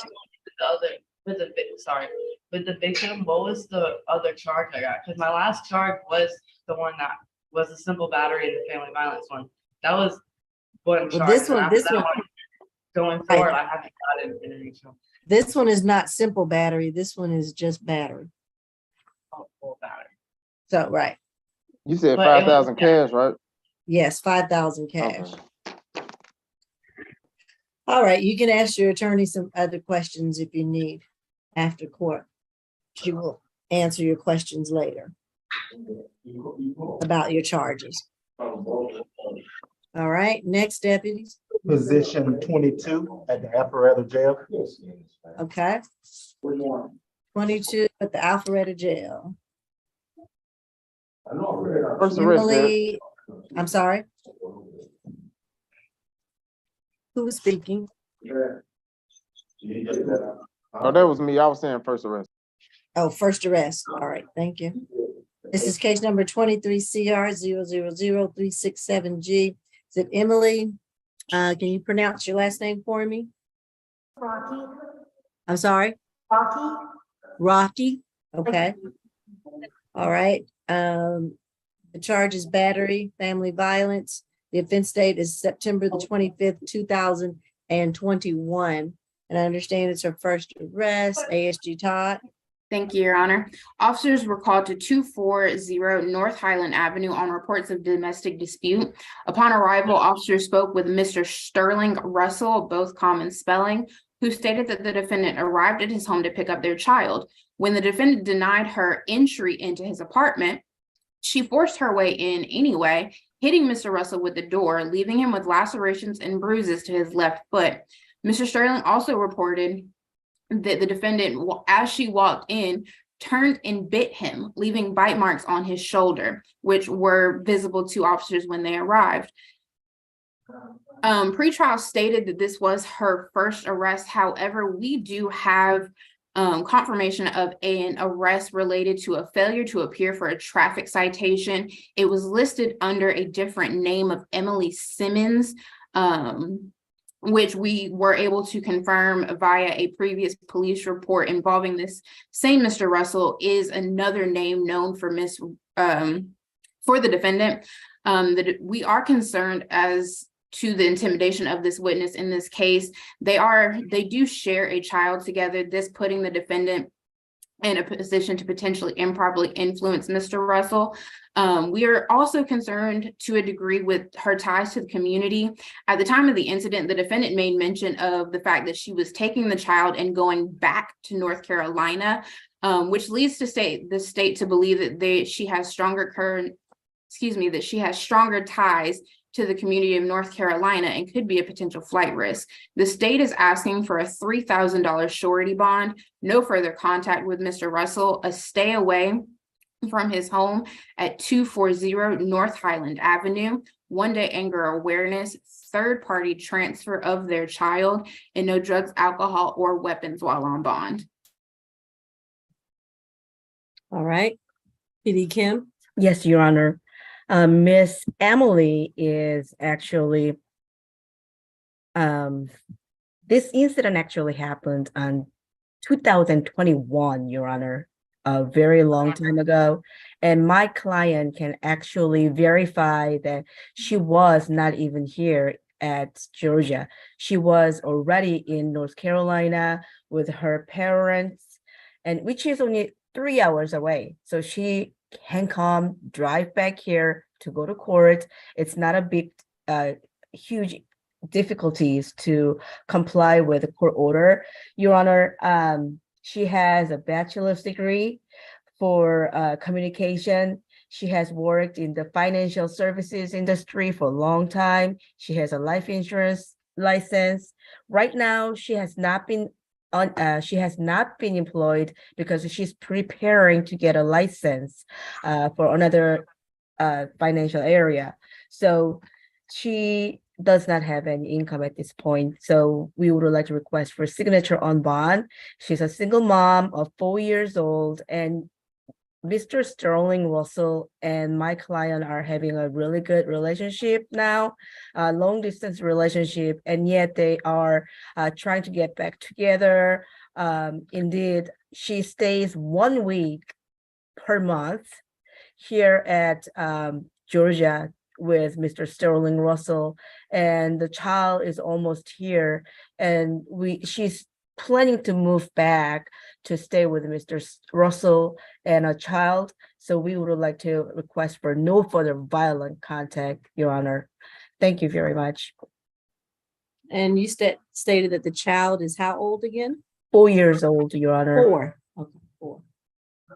Your Honor, just very briefly, the state has not had the opportunity to speak with Mr. Russell regarding his desire for contact. So therefore, we ask at this point that it stay a no further contact. And if PD Kim would like, she can request the bond modification for the no further violent contact. However, at this time, we do stress the no further contact. Your Honor, this incident happened in 2021, and there has been ample time of cooling off period. I don't think it is necessary to have no further contact.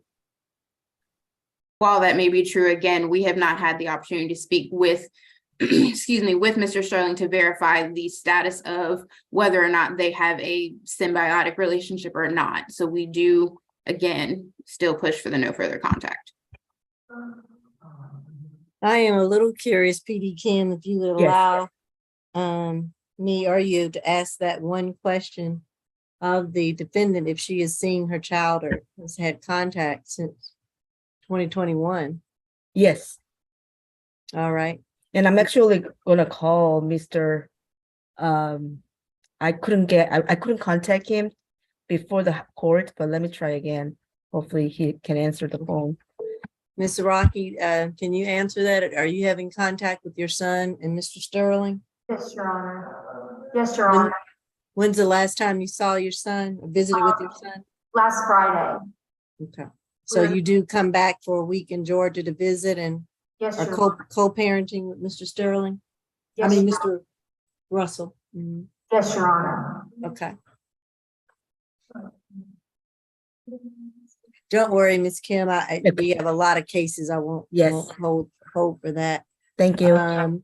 What I'm going to do, I'm going to order because I know that she lives in North Carolina. 3 hours away. Mhm.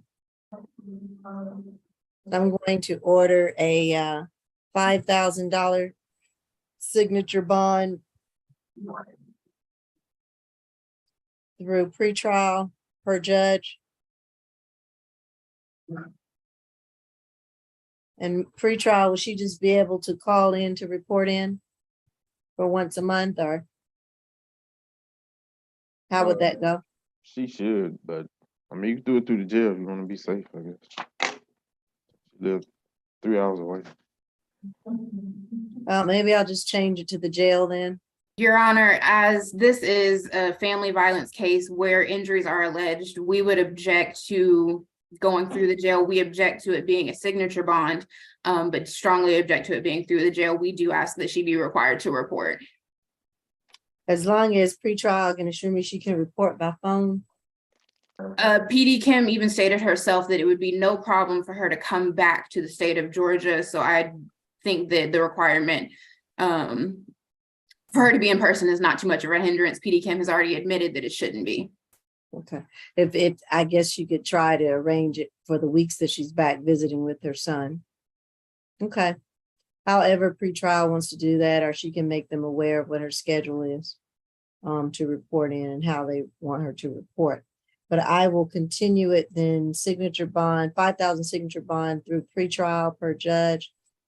I'm going to order a 1-day anger awareness course. I'm going to order no drugs, alcohol, or weapons while on bond. I'm going to order no further violent contact with Sterling Russell. And the North Highland Avenue, is that where Mr. Russell lives?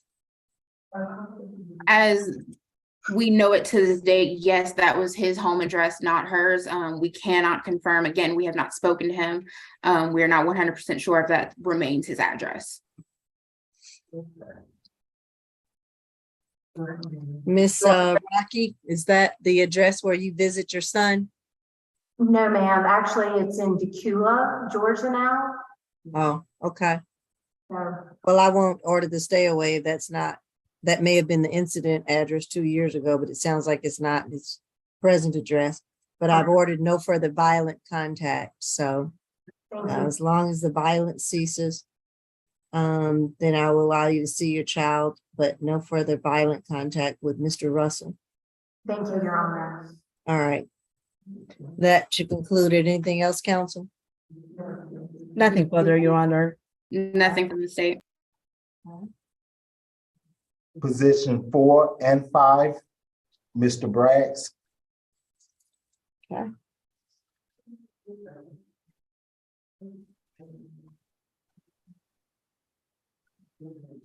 I have 23 CR 0000348D, Cameron Braggs, charged with 1 count of criminal trespass with the offense date of December 31st, 2022. And then I have position 5, 23 CR 0000349D. Again, Cameron Braggs, 1 count of criminal trespass, and that offense date is January the 18th, 2023. So I don't know if they're the same location or different locations. ASG Taylor. They are 2 different locations on the Georgia Tech campus. Oh, but both at on the campus. Okay. I was just curious if we kind of combine them a little bit for time, and maybe you can present on both cases and we can combine them. Pre-trial. Yes, sir. He got 8 trespass arrests from last year. He got 2021, 2019 convictions, more 2019, and theft by taking. In history out of Tennessee, 2018, he was arrested three times. 1 time for aggressive panhandling, 1 time for assault. Okay.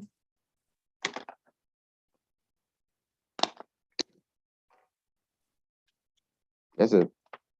All right. ASG Taylor. Yes, Your Honor, the defendant was found at the Cloud Building, the Learning Center at Georgia Tech, as well as the Residence Hall Lounge at Georgia Tech after being issued a lifetime ban from the Tech campus on December 31st, 2022.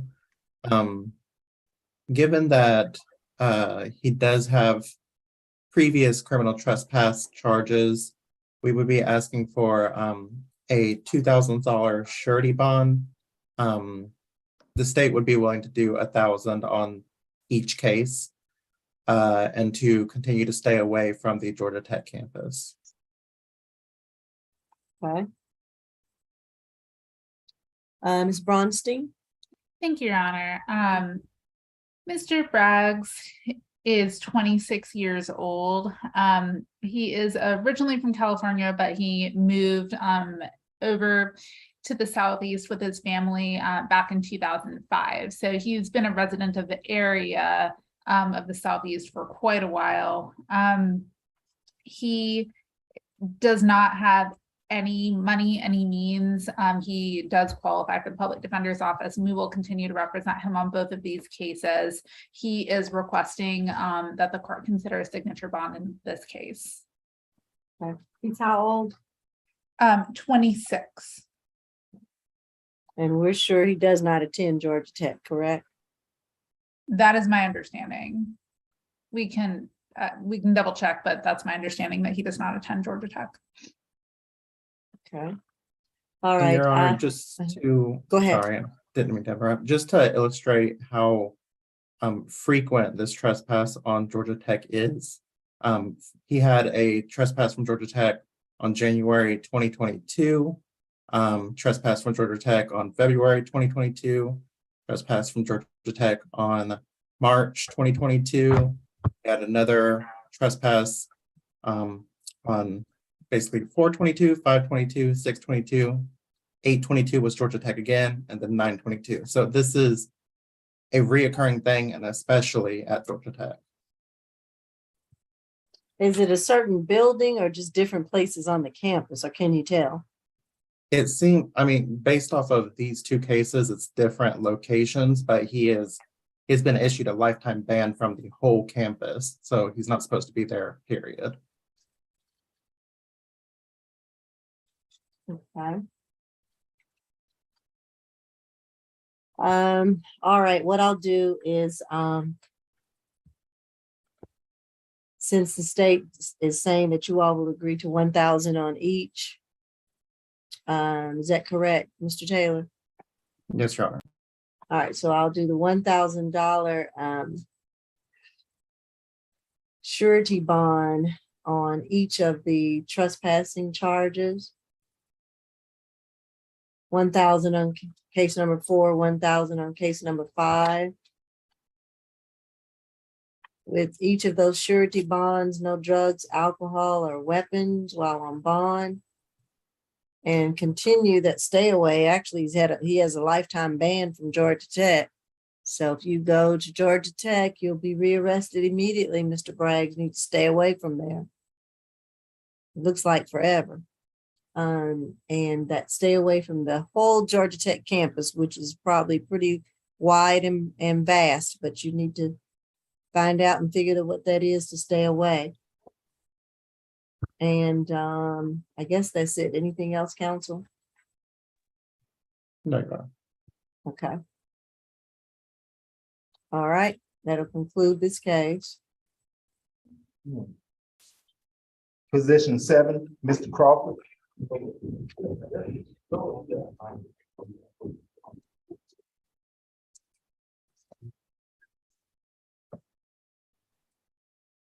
This is case number 23 CR 0000350D. Donald Crawford, you charge at 1 count of criminal trespass. The offense date is January 9th, 2023. Pre-trial. 20 total between Georgia and Ohio. The last arrest was in December for trespass. Before that was February 2020, trespass. Probation 2018. Disorderly conduct conviction 2017. Probation again from 2016, failure to appear 2016. Theft of lost mislaid property, criminal trespass conviction 2015, failure to appear 2015. So it's like the same thing over and over. Last arrest in Georgia, 2017.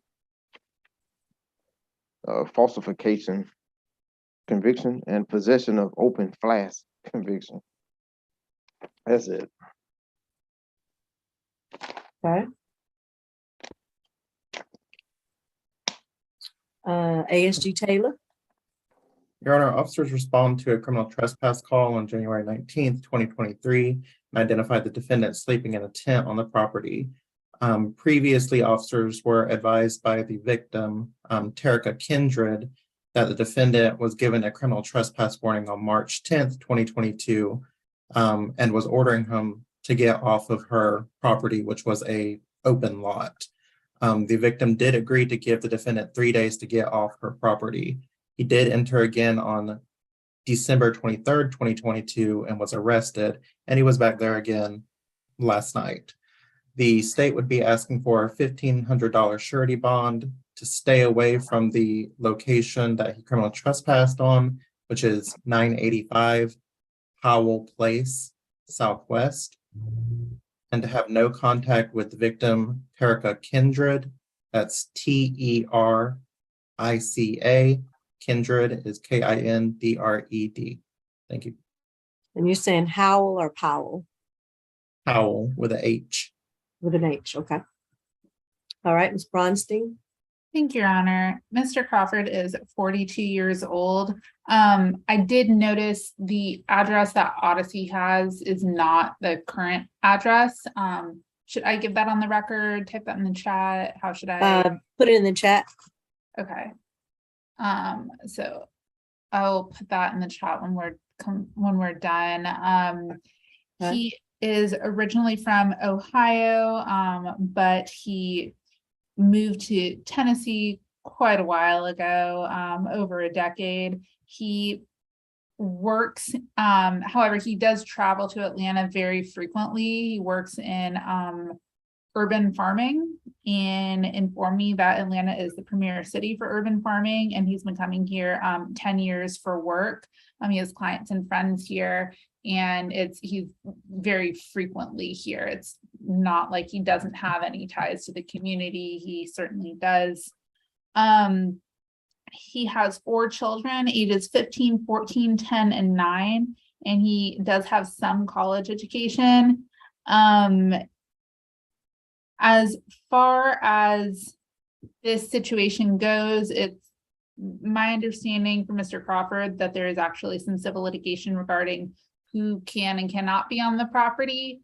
So I wanted to make the court aware of that. It's our position that he was able to be on the property, and I believe my understanding of that is playing out in court somehow.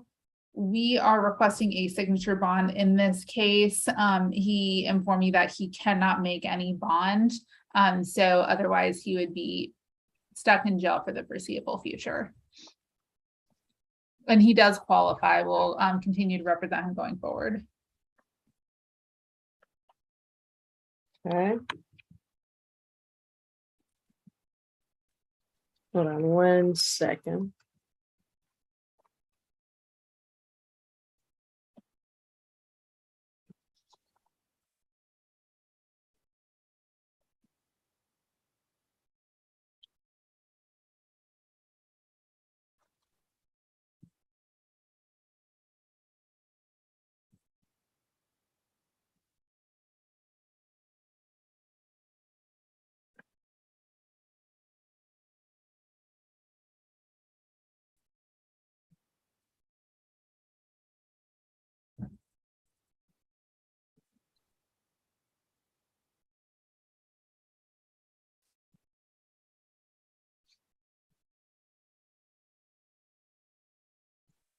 All right, I'm going to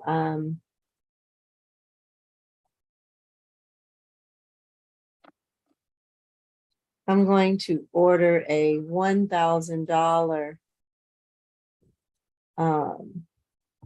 signature bond through the jail. I'm going to order a stay away, a very stern warning, stay away if I grant you the privilege, Mr. Crawford, of a signature bond, that you are going to assure me that you will not go back to 985 Howell Place, to Southwest, I believe, or any other open lots that you see to pitch a tent. Maybe Ms. Bronstein can help you with social services to help you find housing if you are challenged in that regard. But you just can't go wherever and pitch your tent and be charged with trespassing. You are to have no further contact with the victim, Tierica Kindred, and no drugs, alcohol, or weapons while on bond. All right, so that will be the ruling of the court. Thank you. All right, you're welcome. And Your Honor, I did put the updated address in the chat. All right, thank you. Position 8, Mr. Daniels.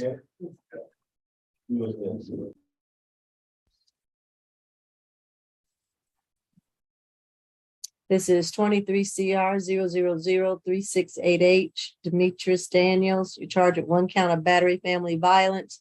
The offense date is 1/19/2023. Pre-trial. 6 total. Last arrest was 2020 obstruction, theft by receiving, driving without a valid license, Clayton County. Another 2020 arrest, Georgia State, selling ecstasy. 2019 failed to appear, not prosecuted, criminal trespass conviction. 2017 out of Henry County. He has an arrest out of Alabama. That was July 2022. Receiving stolen property, 1st degree. Family offense, DV, 3rd degree harassment. And that could possibly be open. That's all. All right. ASG Todd. Thank you, Your Honor. What began as a discussion over text messages in the defendant's phone between him and the soon-to-be mother of his child, Janira King, that's JAH-NYRA, escalated when the defendant became irate and pushed her. Following the push, the defendant began slapping her several times. Ms. King reported that after nearly a minute of being repetitively slapped, the defendant stopped his attack, only to resume it a few minutes later and continued slapping her for what she estimated was another minute. Ms. King reported that during this attack, the defendant threatened to shoot and kill her with the gun that she knew he had on his person at the time. Ms. King reported being so afraid of the defendant that she was too scared to call 911 in his presence, and she ended up having to contact someone else to have them call for her. When the police arrived at the home, they noted that the defendant's attack on Ms. King, who I will repeat is 3 months pregnant with his child, left visible bruising and lacerations. Your Honor, while this may not be typical, I would like to call Investigator McCall as a witness today. His investigation will speak, the results of his investigation will speak exclusively and directly to the Ayala factors, and we think it is very important in this case. Your Honor, I'd object. We're just here. We're not here. I don't understand what he could offer that doesn't just directly go to the facts of the case itself. We're not here to litigate the case. I completely agree, Ms. Bronstein. We do not intend to litigate the case. As I said, he will speak directly and exclusively to the Ayala factors, which we are allowed to present evidence of. And I just don't understand what he would be able to bring to the table that perhaps she couldn't or that the state couldn't. He directly investigated this issue this morning. The incident happened last night to this morning, and he has had a more hands-on approach with this investigation than the state's office has. And he works for whom? He does work for our office, Your Honor. I thought you were going to tell me possibly it was the arresting officer or the one who made the report, possibly. We do have a full calendar, but I feel like I have enough evidence and information from the report and what you've read as to the Ayala factors. If I allow him to testify, it would be pretty limited. I'm not for sure what else he could add that I haven't heard thus far or that would be necessary for my decisions on bond. Your Honor, unfortunately, the defendant's efforts and I will say his aggression towards the victim in this case continued after he was arrested. And this is the information that Investigator McCall was able to uncover during his investigation of the case this morning. That is something additional. Well, if there's additional information, I will allow some limited testimony from Investigator McCall if he found some things this morning, in addition from the police report that would speak to the defendant's relationship and aggression toward the victim. Thank you, Your Honor.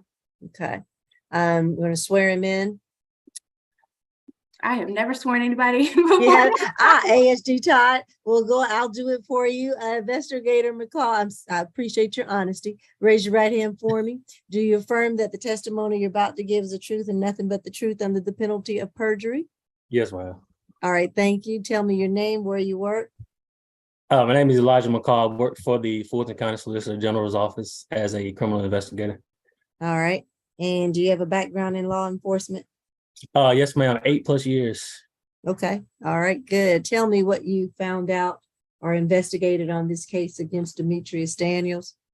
Yes, ma'am. As the case came into our office, one of my duties is to pull jail calls for the cases. And from this case, I found that the defendant called the victim a total of 8 times during the 30-minute period from 4:28 a.m. to 4:58 a.m., which the victim only answered 5 of the phone calls. But during those calls, the defendant, was verbally aggressive towards the victim, where he indicated that he was going to return to the property.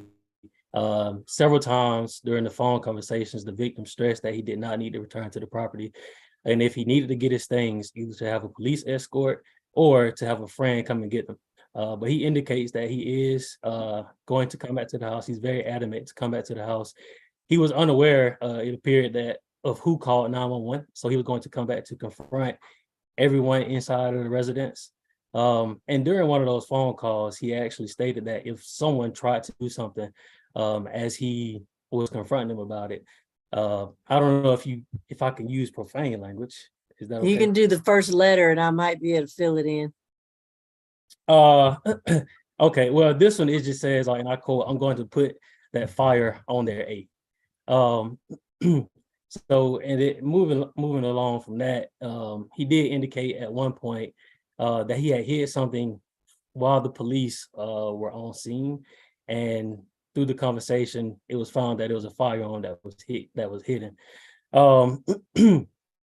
which the victim advised the defendant that the police did recover.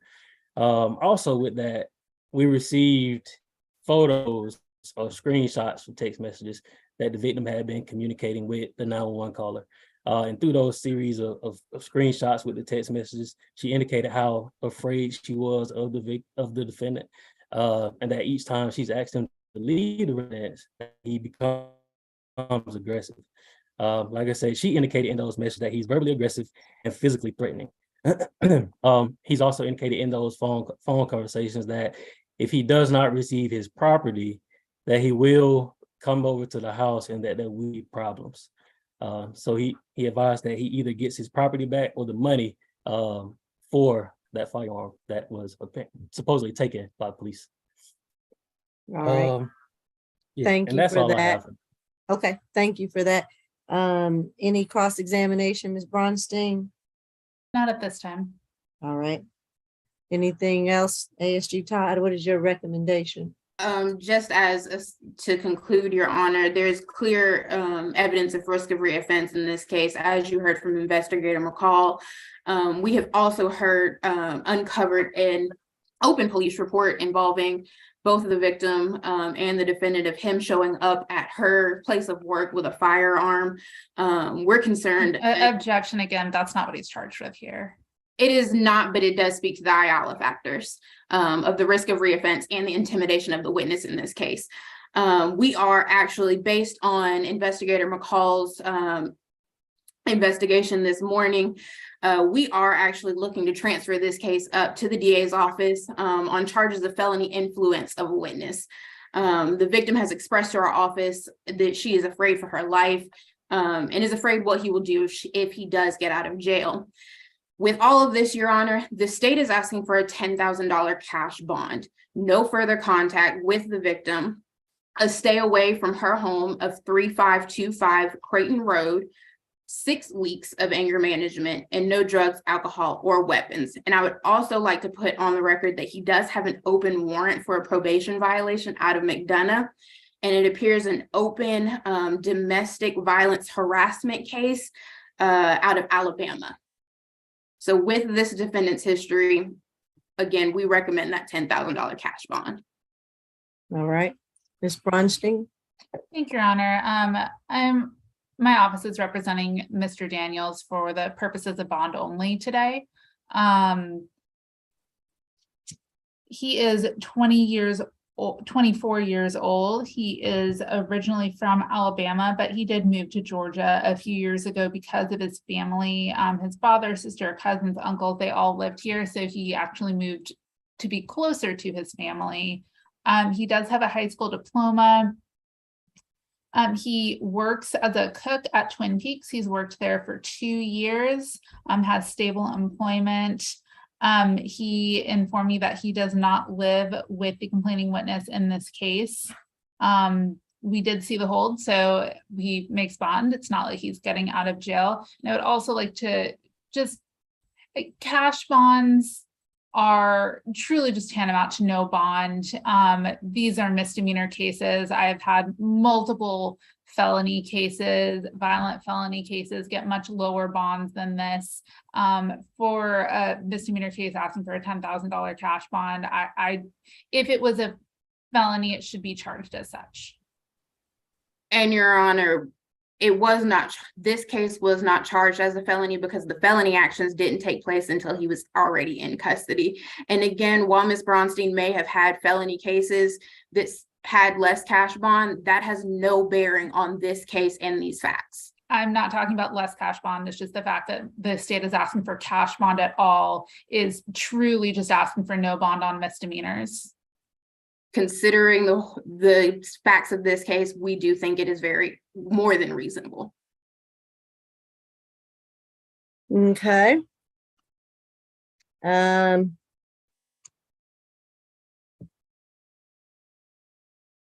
going to order the $10,000 cash bond based on the facts that I've heard and the circumstances.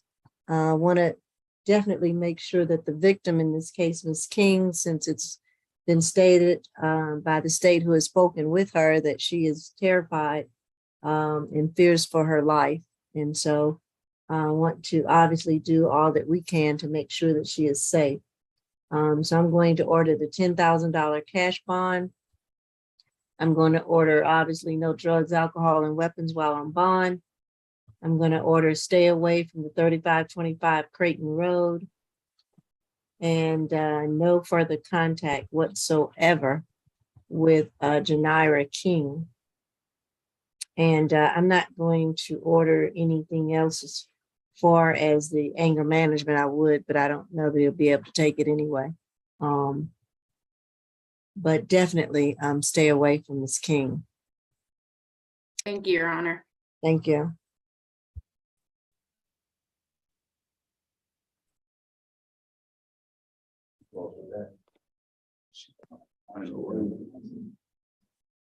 Can I go? Hold on. Position 14, Mr. Jackson. Huh?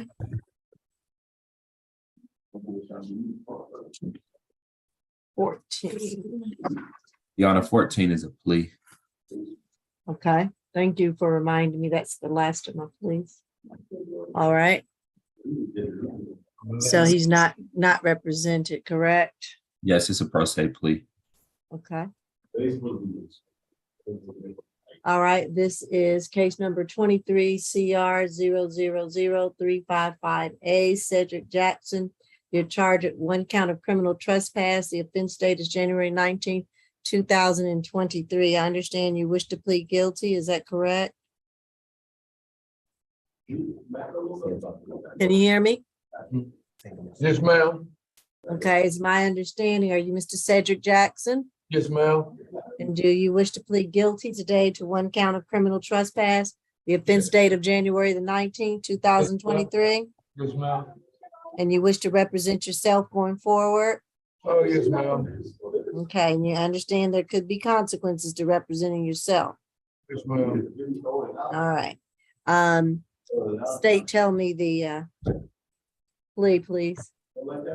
At this time, the Okay. state is recommending 12 months, 1 day to serve, credit for time served, 1 day, balance suspended, and a stay away from 255 Cortlandt Street, the Hilton Hotel. 255 Portland, which is the Hilton Hotel. Yes, Your Honor.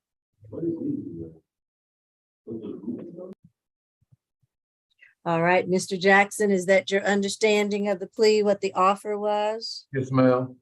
Or is, say? Okay. All right, I'm going to swear you in and then ask you a series of questions. Raise your right hand for me. Do you affirm that the testimony that you're about to give is the truth and nothing but the truth under the penalty of perjury? Yes, ma'am. Okay, you can put your hand down. Are you presently, and these are some questions I'm going to ask to make sure your plea is free and voluntarily, and that you understand what you're doing by pleading guilty, okay? Mhm. All right, are you presently under influence of any medication, drugs, or alcohol? No, ma'am. Do you understand that by pleading guilty, you're giving up and waiving the right to the presumption of innocence? Yes, ma'am. And do you understand that by pleading guilty, you're giving up and waiving the right to remain silent and not testify against yourself? Yes, ma'am. And do you understand that you're giving up or waiving the right to remain silent? I'm sorry, giving up and waiving the right to trial by judge or jury, whichever you would prefer. Yes, ma'am. And are you prepared and agree to waive these rights today? Yes, ma'am. Has anyone told you that you'll receive a lesser sentence for pleading guilty? No, ma'am. Has anyone promised you anything to plead guilty? No, ma'am. Do you understand that if you're currently on probation, your probation may be revoked because of your guilty plea today? Yes, ma'am. And do you offer this guilty plea freely and voluntarily with the full understanding of the charge against you? Yes, ma'am. Okay. And so how do you plead to one count of criminal trespass? Guilty, ma'am. Okay. I will accept your guilty plea, and that's 12 months to serve. 1 day credit for time served of that 1 day, balance suspended. And here goes your condition. You need to stay away from 255 Portland, which is the Hilton Hotel. Please do not go back there, or else you'll be back here. Yes, ma'am. Okay, so I expect you to do that. I will accept your plea and they will begin to process you. All right. Thank you. All right. Position 10, Mr. Gordon. Back in row. This is 23 CR 0000353J, Kendrick Gordon. You're charged with one count of criminal trespass. The offense date is January the 19th, 2023. Pretrial. This is a pro se plea, Your Honor. That's correct. Your Honor. Oh, I'm sorry. I'm not looking at my notes. I apologize. 10 is a plea. Mr. Gordon, I understand that you wish to plead guilty today. Is that true? Yes, ma'am.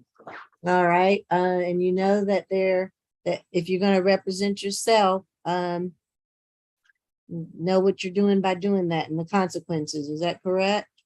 Correct. Okay. And let me ask you this. I'm going to swear you in and then ask you some questions in order to accept your guilty plea, okay? Okay. All right, Mr. Taylor, tell me the terms of the plea. It'll be 12 months probation, 1 day to serve, credit for 1 day served, the balance suspended, and to stay away from 2656 Donald Lee Hollowell Parkway, Northwest. Is that a house or a business? Do you know?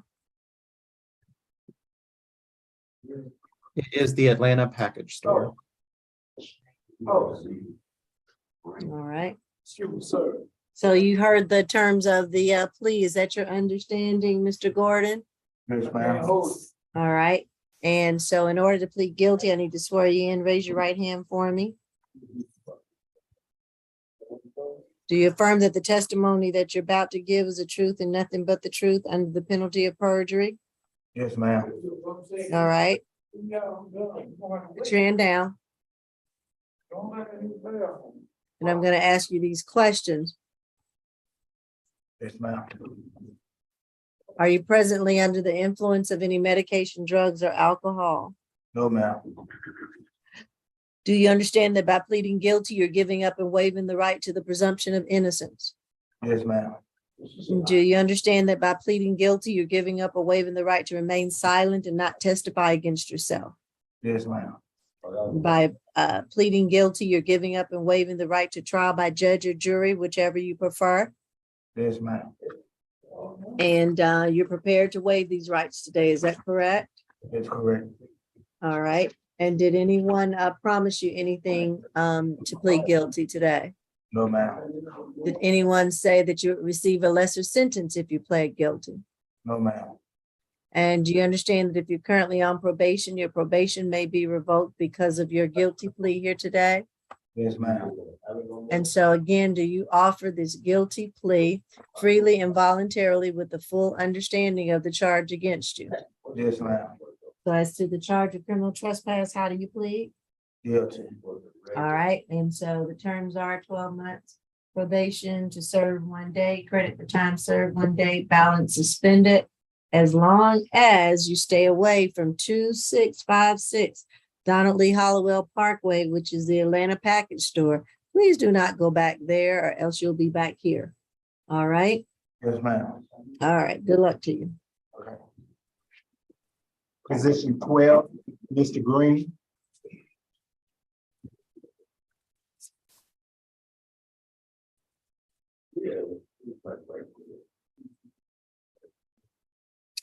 All right. This is 23 CR 0000357F. Beyond Green, you're charged with 1 count of battery family violence, 2nd count of cruelty to children in the 3rd degree. The offense date 9/16 and 9/15/2021. Is it 2 dates or 1 date? You know, Mr. Abdullah, I'm sorry, what was your question, Your Honor? the offense date, is it 9/16 and 9/15 or? I No, mean, legally, it can't be both. no, it took place on Okay. 9/15 and she reported it on 9/16. Okay, I got it. All right, pretrial. He got over 20 cycles between Louisiana and Georgia. As far as the Louisiana history, last arrest there was in the year 2000. His last arrest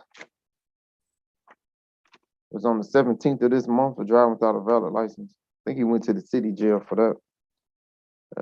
He was arrested on the 15th of this month, simple battery family violence. Why they got the same booking number?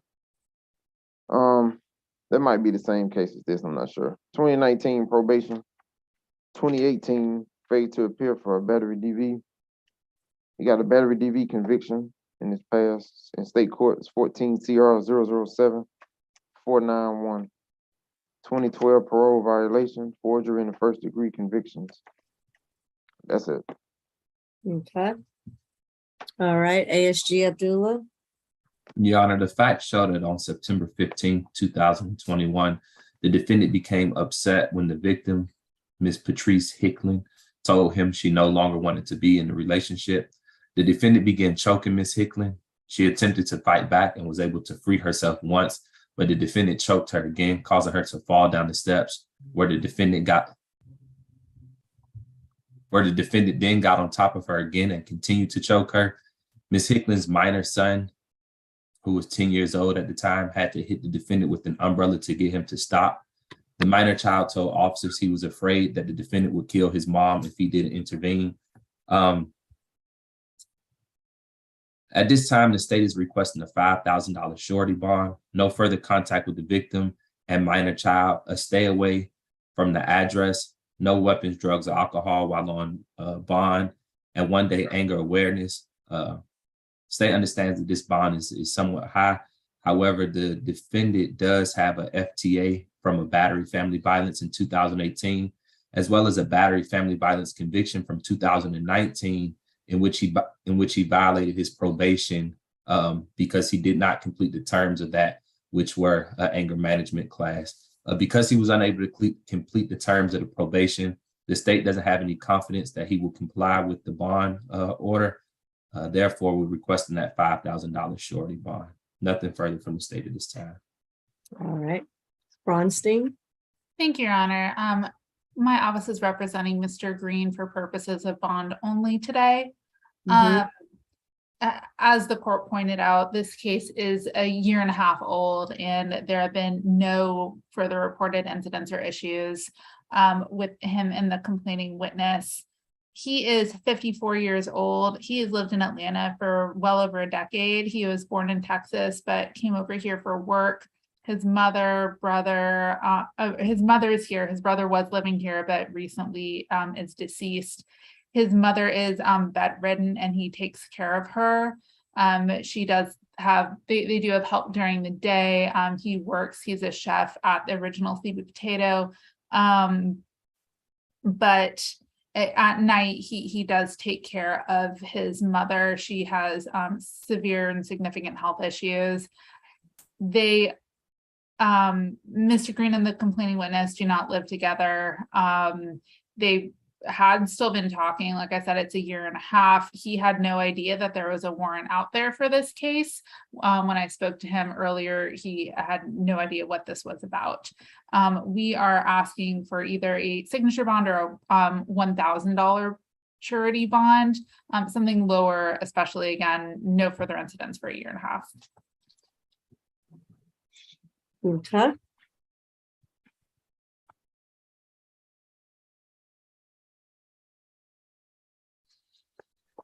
All right, I'm going to order the $5,000 surety bond, which will be $2,500 on each of the charges. Unless the state has requested a different breakdown. Maybe what I'll do, let me change that breakdown, Miss Grace. Let me do 3,000 on the battery and 2,000 on the cruelty, for a total of 5,000 on the surety. No drugs, alcohol, or weapons while on bond. Also, no further contact with the victim, Patrice Hickman, and her minor child. What are the child's initials? KH. K and H is in house. Yes. Okay. And no further contact with the minor KH. And a stay away. And I did not write the victim's address down. I'm sorry, I didn't mention it. It was 2018 Roof Street. Okay. All right. What was that bond amount, Judge? 5,000 surety, 3,000 on the battery, 2,000 on the cruelty. Your Honor, we requested a 1-day anger awareness. I didn't hear your ruling on it. Did you say that, or?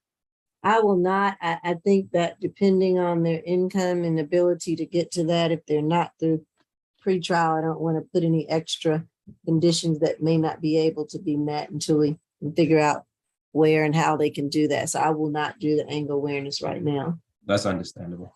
Yeah, can do that for later. Anything else, counsel? Nothing from the state. No, Your Honor. Bronstein? Okay. All right, that will conclude this case.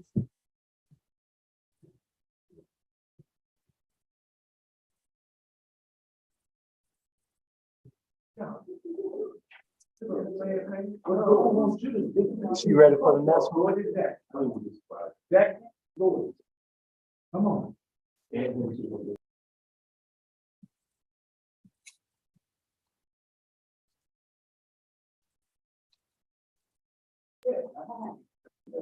Position 11, Mr. Gore.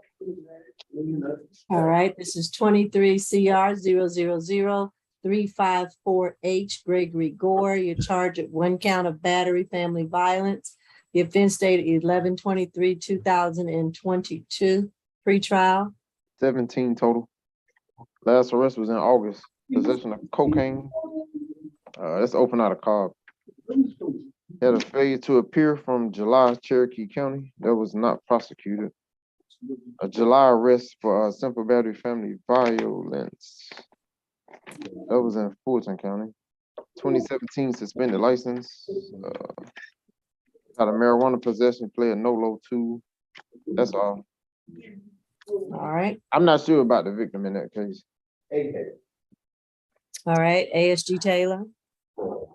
Your Honor, officers reported to the Platinum Fitness parking lot located at 3599 and spoke with the victim, Latonia Gore, who stated that her and her husband got into a verbal altercation when condoms fell out of his pocket.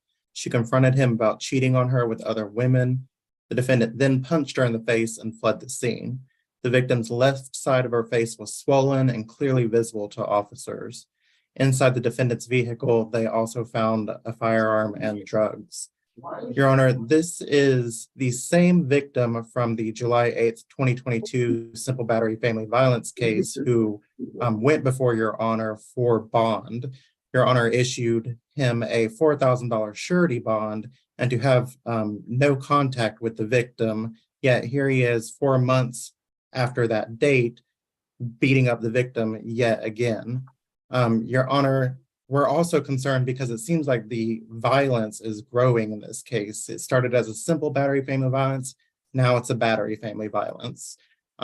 We would ask Your Honor to issue a $3,000 cash bond to have no contact with the victim, Latonia Gore, to take one anger management class, stay away from her residence located at 3725 Princeton Lakes Parkway, as well as any other residences that she might have. And Your Honor, and nothing further, Your Honor. Thank you. All right, Ms. Bronstein. Thank you, Your Honor. We are representing Mr. Gore for purposes of bond only. He is 49 years old. He is originally from Atlanta. His whole family lives here. I did discuss potential stay away because that Ms. Gore and him are married. Unfortunately, with today's people not remembering phone numbers because everything's in a cell phone, I was unable to reach out to her. I don't have the phone number from either him or the state. So I was unable to get her to come. But that is his address as well. So I did ask if there was anywhere else he could stay. He said with all the family support that he does have, he would be able to stay with his aunt. And I just told him that he would need to update his address with the clerk's office as if that's what the court ordered. Mr. Gore does have a GED. He is a truck driver. And also for this case, again, this is a few months ago. He did not know that there was a warrant. He was arrested actually by a state trooper when there was a car accident. He found out about the warrant. Otherwise, he would have turned himself in if he had known. We are asking for not a cash bond in this case. We are asking for a surety bond. Again, it's the bond is not supposed to punish people. They're not supposed to punish people for being poor. It's to try to get people to come back to court. And if there's a surety bond in place with a bonding company, keeping tabs on them, that really satisfies that need to have the purpose of bond itself, to try to get someone to come back to court and not just to punish them. We are asking for a $2,000 surety bond. And Your Honor, the purpose of this cash bond is not to punish him, but to protect the victim.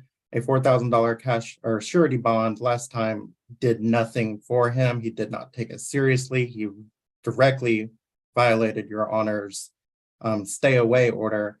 And the $3,000 cash bond is to hopefully have him take his case seriously and to stay away from the victim and to quit battering her. Okay.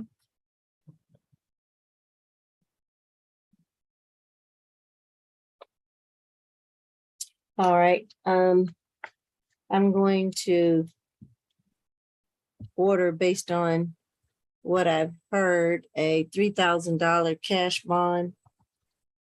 I'm going to order no drugs, alcohol, or weapons while on bond.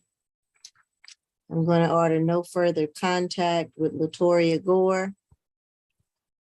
I'm going to order a stay away from 3725 Princeton Lakes Parkway. And I did hear the recommendation was in any other residence where she may be. The bond, again, we will make sure that we include that this defendant is to stay, at least 200 yards away, not to contact her by social media, families, work, anywhere that she may be. Since we don't have other addresses, not to come to her home. And even though they're married, he is not to be around her at this point. And yes, go stay with an aunt or whomever. But being 200 yards away from her would certainly have him to not go around any other locations where she might be. If he happens to go there and sees her, he needs to get out and go the other way quickly.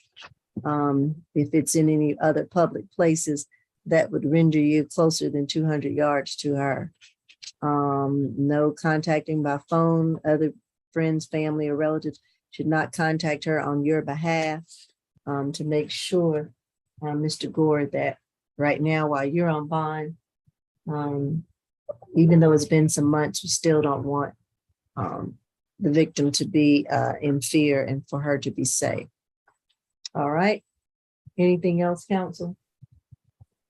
Your Honor, I just wanted to make sure we have the victim's name correct. It's Latonia Gore. It's Latonia. Okay. Thank you. All right. Position 13, Mr. Hambrick. Let's see if they can get you on. Second. Yeah. All right, this is case number 23 CR 0000369J, Rashawn Hambrick, charge of 2 counts of criminal trespass. The offense date is January the 18th, 2023, pretrial. 19 total on probation, theft by taking out of state court. 21 CR 006-348H. Last arrest was in September. PI charge out of Douglas County. May arrest, probation, failure to appear from June.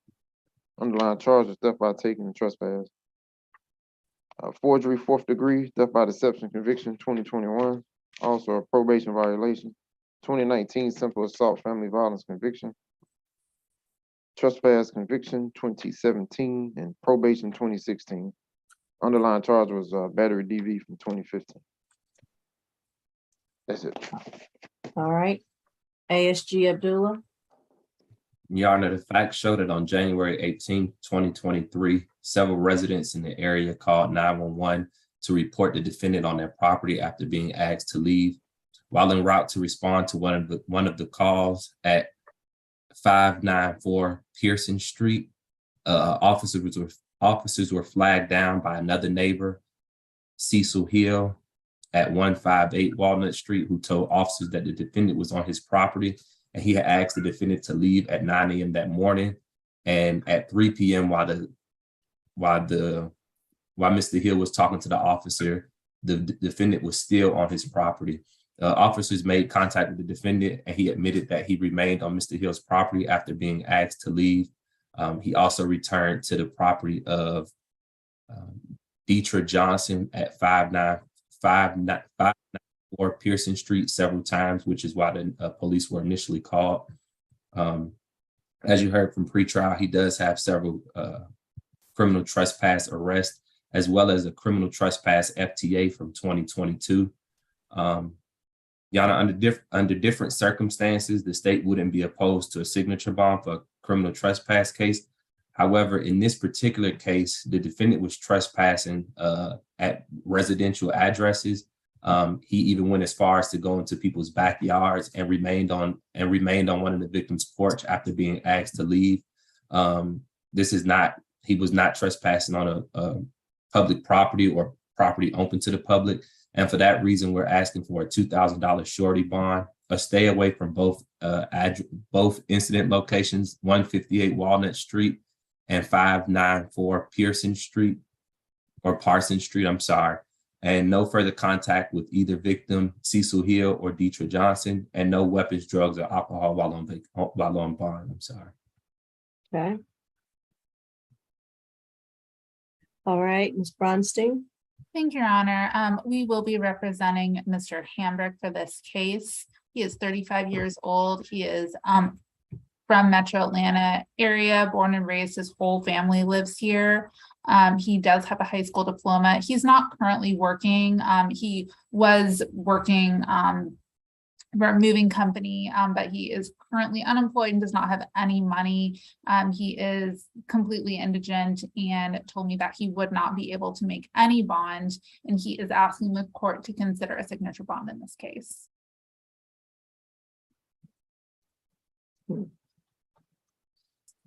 Okay.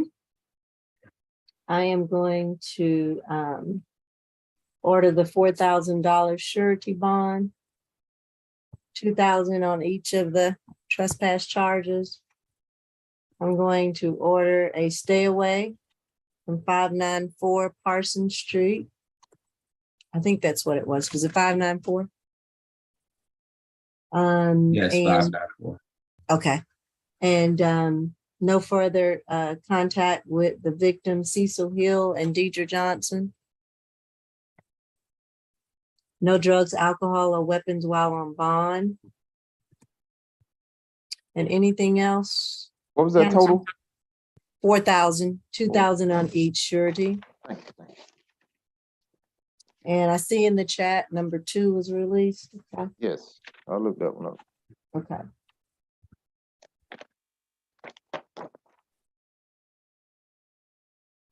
All right, that should conclude this case. Who do you have, deputies? Or deputy?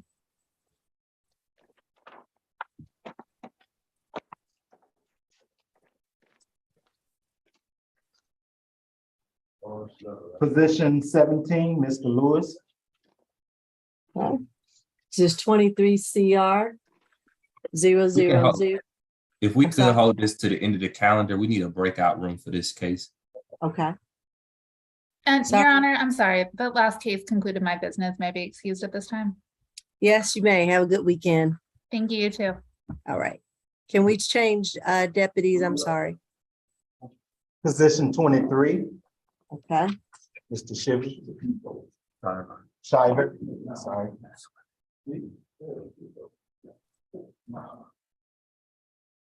All right, this is 23 CR 000-361Y. Jason Shiver.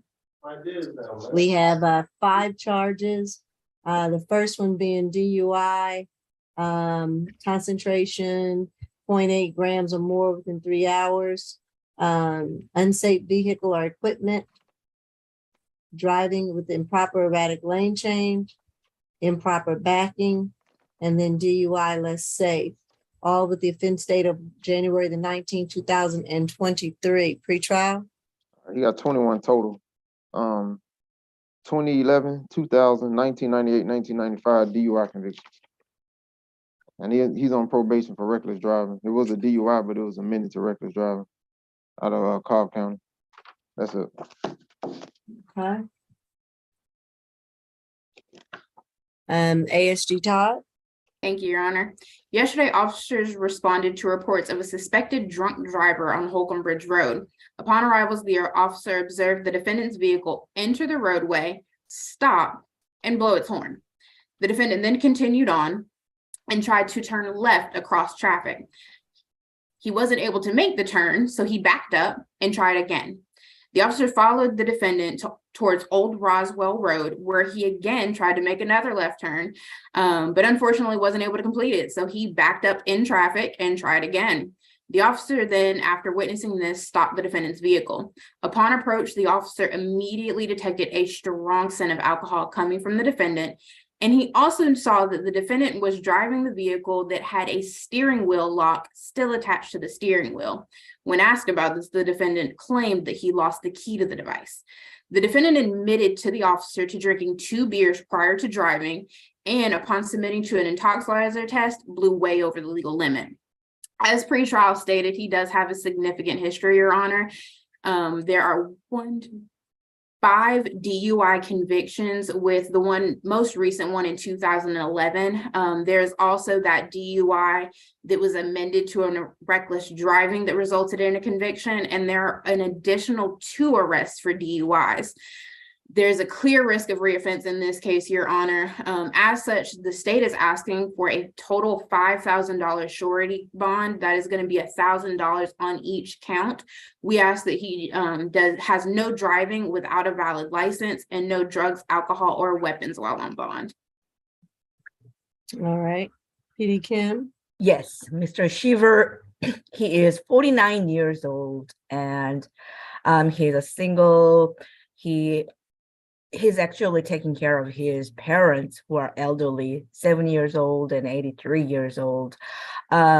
He has been working at Kidney Care as a biomedical engineer for the last 6 years. And yet he found out that he's going to be fired as of today because of this incident.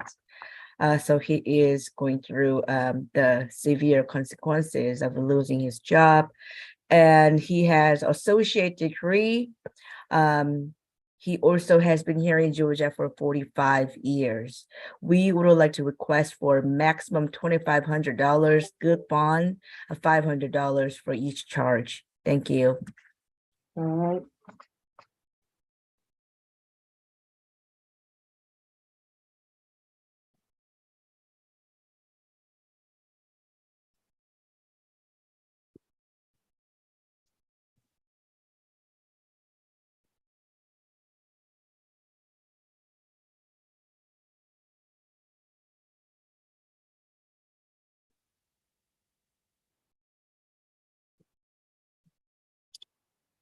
I'm going to order that $5,000 surety bond, 1,000 on each of the charges. And I'm going to order no drugs, alcohol, or weapons while on bond. I'm going to also order no driving. There's enough ride shares out there and friends, a bicycle, whatever, no driving. I don't think you could have a valid license anyway. I'm going to, I guess that's it. There's nothing else, counsel, I guess that I would need to take up. Can he, Your Honor, respectfully, if he still has a valid license, can he get a limited purpose of driving for doctors, attorneys, and courts? And work? Boy, his history is so bad. I can't imagine. 5 for DUI. I'm just afraid he's gonna kill somebody or hurt someone. And I'm shocked he would even drive his parents at this point. I'm not going to change on it right now while on bond, do a modification later. I'm gonna tell him no driving. No driving, Mr. Shiver. You have to call a Uber or Lyft. You need to go somewhere. All right, that'll conclude this case. Thank you, Your Honor. Thank you, Your Honor. Position 25.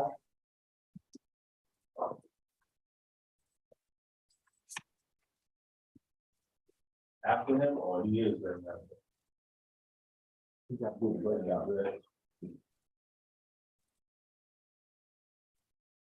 All right, this is 23 CR 000-363G. Antoine Sterling. 1 count of battery family violence. The offense date is January the 15th, 2023. Pre-trial. Yeah, he got about 14. I said 2015 in Florida, resisting officer. Possession of marijuana, PTI. He got a couple of warrants. January 19th, failure to appear. I think that's off a state court charge. Yeah, that's off state court. Before that was failure to appear 2019, that was dismissed. 2019 FTA, DUI drugs, DUI alcohol, FTA simple battery. 2019 ag assault, it was amended to simple battery conviction. You got more DUI, obstruction 2016, probation 2016, 2014, 2014. That's it. All right. ASG Todd. Thank you, Your Honor. What began as a verbal dispute between the defendant and his girlfriend, Miss Angela Williamson, both common spelling, turned physical when the defendant pushed her and punched her in the face. The defendant then wrapped his hands around Miss Williamson's neck and began tightening his grip to the point where Miss Williamson reported that she could not breathe and she felt as if she was about to lose consciousness. It is for these reasons that this case has actually been submitted to the DA's office for felony strangulation. The defendant's attack left Miss Williamson with bruises to her face and neck and a laceration to her foot from a glass that the defendant threw at her. Miss Williamson informed officers that she is terrified of the defendant, Miss Williamson informed our office that she is terrified of the defendant and doesn't want any further contact with him. And in fact, Miss Williamson was granted a TPO this afternoon against the defendant. As pretrial stated, he does have about 14 cycles across state lines. So he's a multi-state offender with a significant risk of reoffense in this case. He has 3 outstanding warrants, one from 2019, an FTA out of Atlanta, a 2018 probation violation out of Fayetteville, and a January 16th, 2023 aggravated assault warrant out of College Park.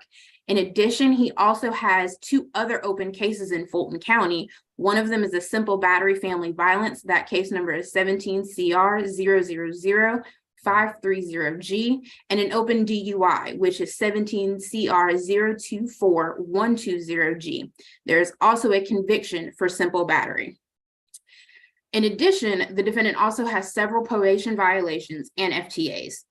With the facts of this case, Your Honor, the state is asking for a $5,000 cash bond, no further contact with the victim, a stay away from the incident location of 4001 Lakemont Drive, 6 weeks of anger management, and no drugs, alcohol, or weapons. I would also like to point out that Miss Williamson is on the Zoom, if Your Honor would sound for her if it's appropriate. All right, Miss Williamson.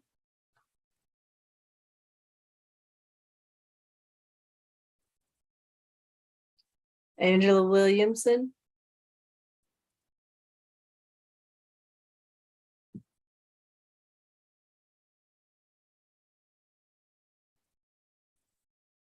All right, we'll just move forward. Maybe she stepped away. Go ahead, PD Kim. Yes, Your Honor. Mr. Sterling was born 1993, so he is 35 years old. He's gainfully employed at Avis at East Point, Georgia, as a car detailer. He's been working there for about 2 years, and he does not have any children. Their relationship is broken up. She is ex-girlfriend, and they don't have any child together. They do not live together, and they have no reason to be together. So my client has no objection to stay away or no further contact with Angela Williams. We would like to request for $5,000 good bond, Your Honor, because he makes some money, but it's not good. He doesn't have $5,000 cash saved up. That will be like a no bond for him. Thank you, Your Honor. And Your Honor, before you make your ruling, I do believe Miss Williamson had to leave and has just joined. All right, Miss Williamson. Yes, ma'am. All right, do you wish to briefly address the court? I don't want any contact with him. Hold on. I'm sorry. I'm sorry. Hold on. My sorry, question was, do you briefly want to address the court? Yes or no? No. Okay, so if you don't want to address the court, I won't swear you in and I will go ahead and give my ruling. Okay. Okay. All right. So is there anything else, counsel? Nothing further from the defense. Just on Ms. Williamson's behalf, Your Honor, I would like to reiterate the fact that she did report being terrified for her life. This is going to be pushed towards being upgraded as a felony. And we would just like to ask for that cash bond in the best interest of Ms. Williamson for her protection. Okay. All right, I'm gonna go ahead and order the $5,000 cash bond. I'm going to order no drugs, alcohol, or weapons while on bond. I'm going to order stay away from the 401 Lakemont Drive. No further contact with Angela Williamson. And I think that will be it for the time being. Thank you, Your Honor. All right, thank you. What was that amount again? 5,000 cash. And what was that address again? 401 Lakemont Drive. 23G. Huh? 23G. Oh, apartment 23G. Okay. And Thank you. I apologize, it's actually 4001. Yes. Yeah, that's what I was gonna say. Oh, sorry. 4001 Lakemont Drive, apartment 23G. Thank you. Thank you. Thank you. All right. It should be our last case, Your Honor. Position 17, Mr. Lewis. Okay. And we're going to a breakout. Before we go to the breakout, let's get the history from pretrial.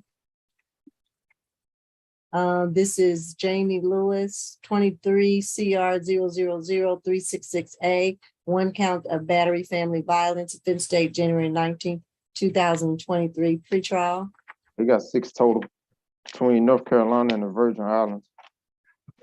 Last arrest was back in April out of Durham, North Carolina. Possession of drug paraphernalia, possession of a controlled substance within 1,000 feet of a park, and concealed gun.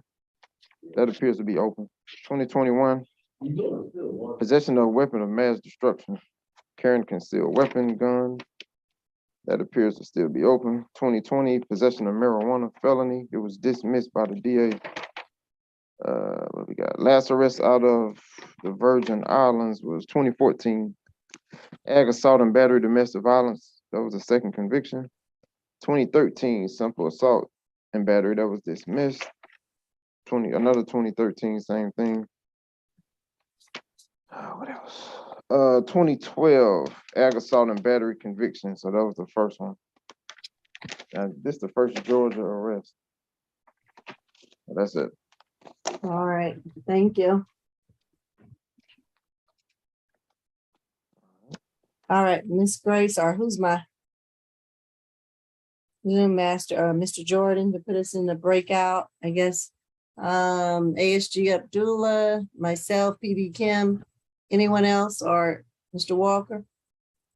I don't see him on here anymore. Or did he leave us?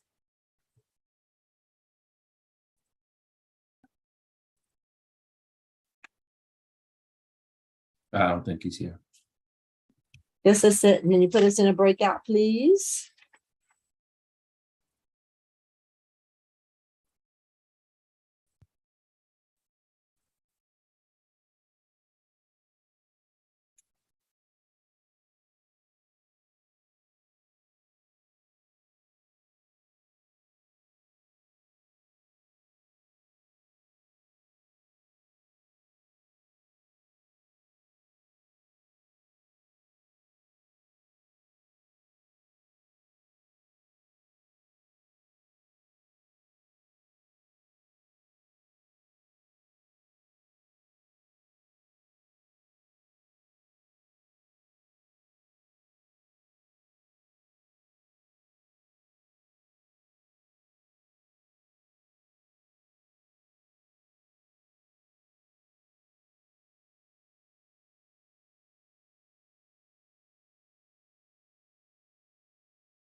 You on mute, Okay, Your Honor. who's your scary team? Let me see. I'm sorry, Mr. Lewis, can you hear me? We got this, out of both, the east and the west. All right. We are going to, what I'm going to do is order a $10,000 surety bond. I'm gonna order MHET. I'm going to order you to stay away from 248 Thornton Road, which I believe is the home of Shaquan Harper. Is that your brother? Yeah, you're muted. Okay, I can see you moving your head. So I want you to stay away from there. Do not go back there. If you do, you will be arrested. So I'm going to say that when you get out, or order that when you get out, you can ask the police and law enforcement for a one-time police escort, not by yourself, because if you go by yourself, you're going to jail. But a one-time police escort to go back to get your personal belongings and your items. Yes, that's exactly what I was gonna say. We're gonna say- Okay. Yeah. So arrange for that escort. Otherwise, do not go back until you can get the escort. And no further contact with Shaquan Harper. No further contact while you're on bond. And no drugs, alcohol, or weapons while you're on bond. I never touched it. Well, that's good. Then don't do it going forward and you won't break your bond conditions. Okay? All right. Anything else, counsel? Nope. Your Honor, I just want to be sure that was a mental health evaluation before. Oh, I'm sorry. Yes, and the MHET. Yes, I got that. I did. I ordered the MHET. Miss Grace, when you put that on there, that he is not to be released till he gets his MHET. I try to use the initials, Mr. Abdullah. I'm sorry, I apologize. One of my few acronyms that I can. I apologize. That was the point of the. That's okay. That's it in courtroom 2, Your Honor. All right. Thank you. Have a good weekend. You too. All right. And we'll reconcile in a second when Miss Grace is ready. Woo, Miss Grace. Yes, position number 1 was non-pros. Position number 2 was release. Position number 3, $3,000 SOB bond. Position number 4 and 5 was $1,000 good bond. Position number 6 was a $5,500 good bond. Position number 7 was $1,000 sign-on bond through jail. Position number 8 was a $10,000 cash bond. Position number 9 and 10 were pleas. Position number 11 was a $3,000 cash bond. Position number 12 was a $5,000 good bond. Position 13 was a $4,000 good bond. Position 14 was a plea. Position 15 was a $4,000 good bond. Position 16 was a $3,500 pretrial bond. Position 17 was a $10,000 good bond. Position 18 was a $6,000 sign-on bond through the jail. Position number 19 is a $2,500 SOB through the jail. Position number 20 was a $7,500 SOB through the jail. Excuse me, did I say 7,500? 75, yes. Okay, thank you. 7,500. Position 21 was a $3,500 pretrial. Position number 22 was a $5,000 pretrial per judge. Position 23 is a $5,000 good bond. Position 24 is a $5,000 cash bond. Position 25 is a $5,000 cash bond. Position 26 is a $3,000 sign-on bond through jail. Go back to number 18. Yes, Is that the one where I changed myself on that one? Yes, Do you all remember? Right, it's supposed to be a straight bond. That's Yeah. right. Thank you. Someone else. And I get Yes. that. So Thank that's you. a 6,000 good bond. Thank you. 6,000 good bond. Right. All right. Nothing else. Everyone have a good weekend. I'll wait on you, Miss Grace. I'm sending them now.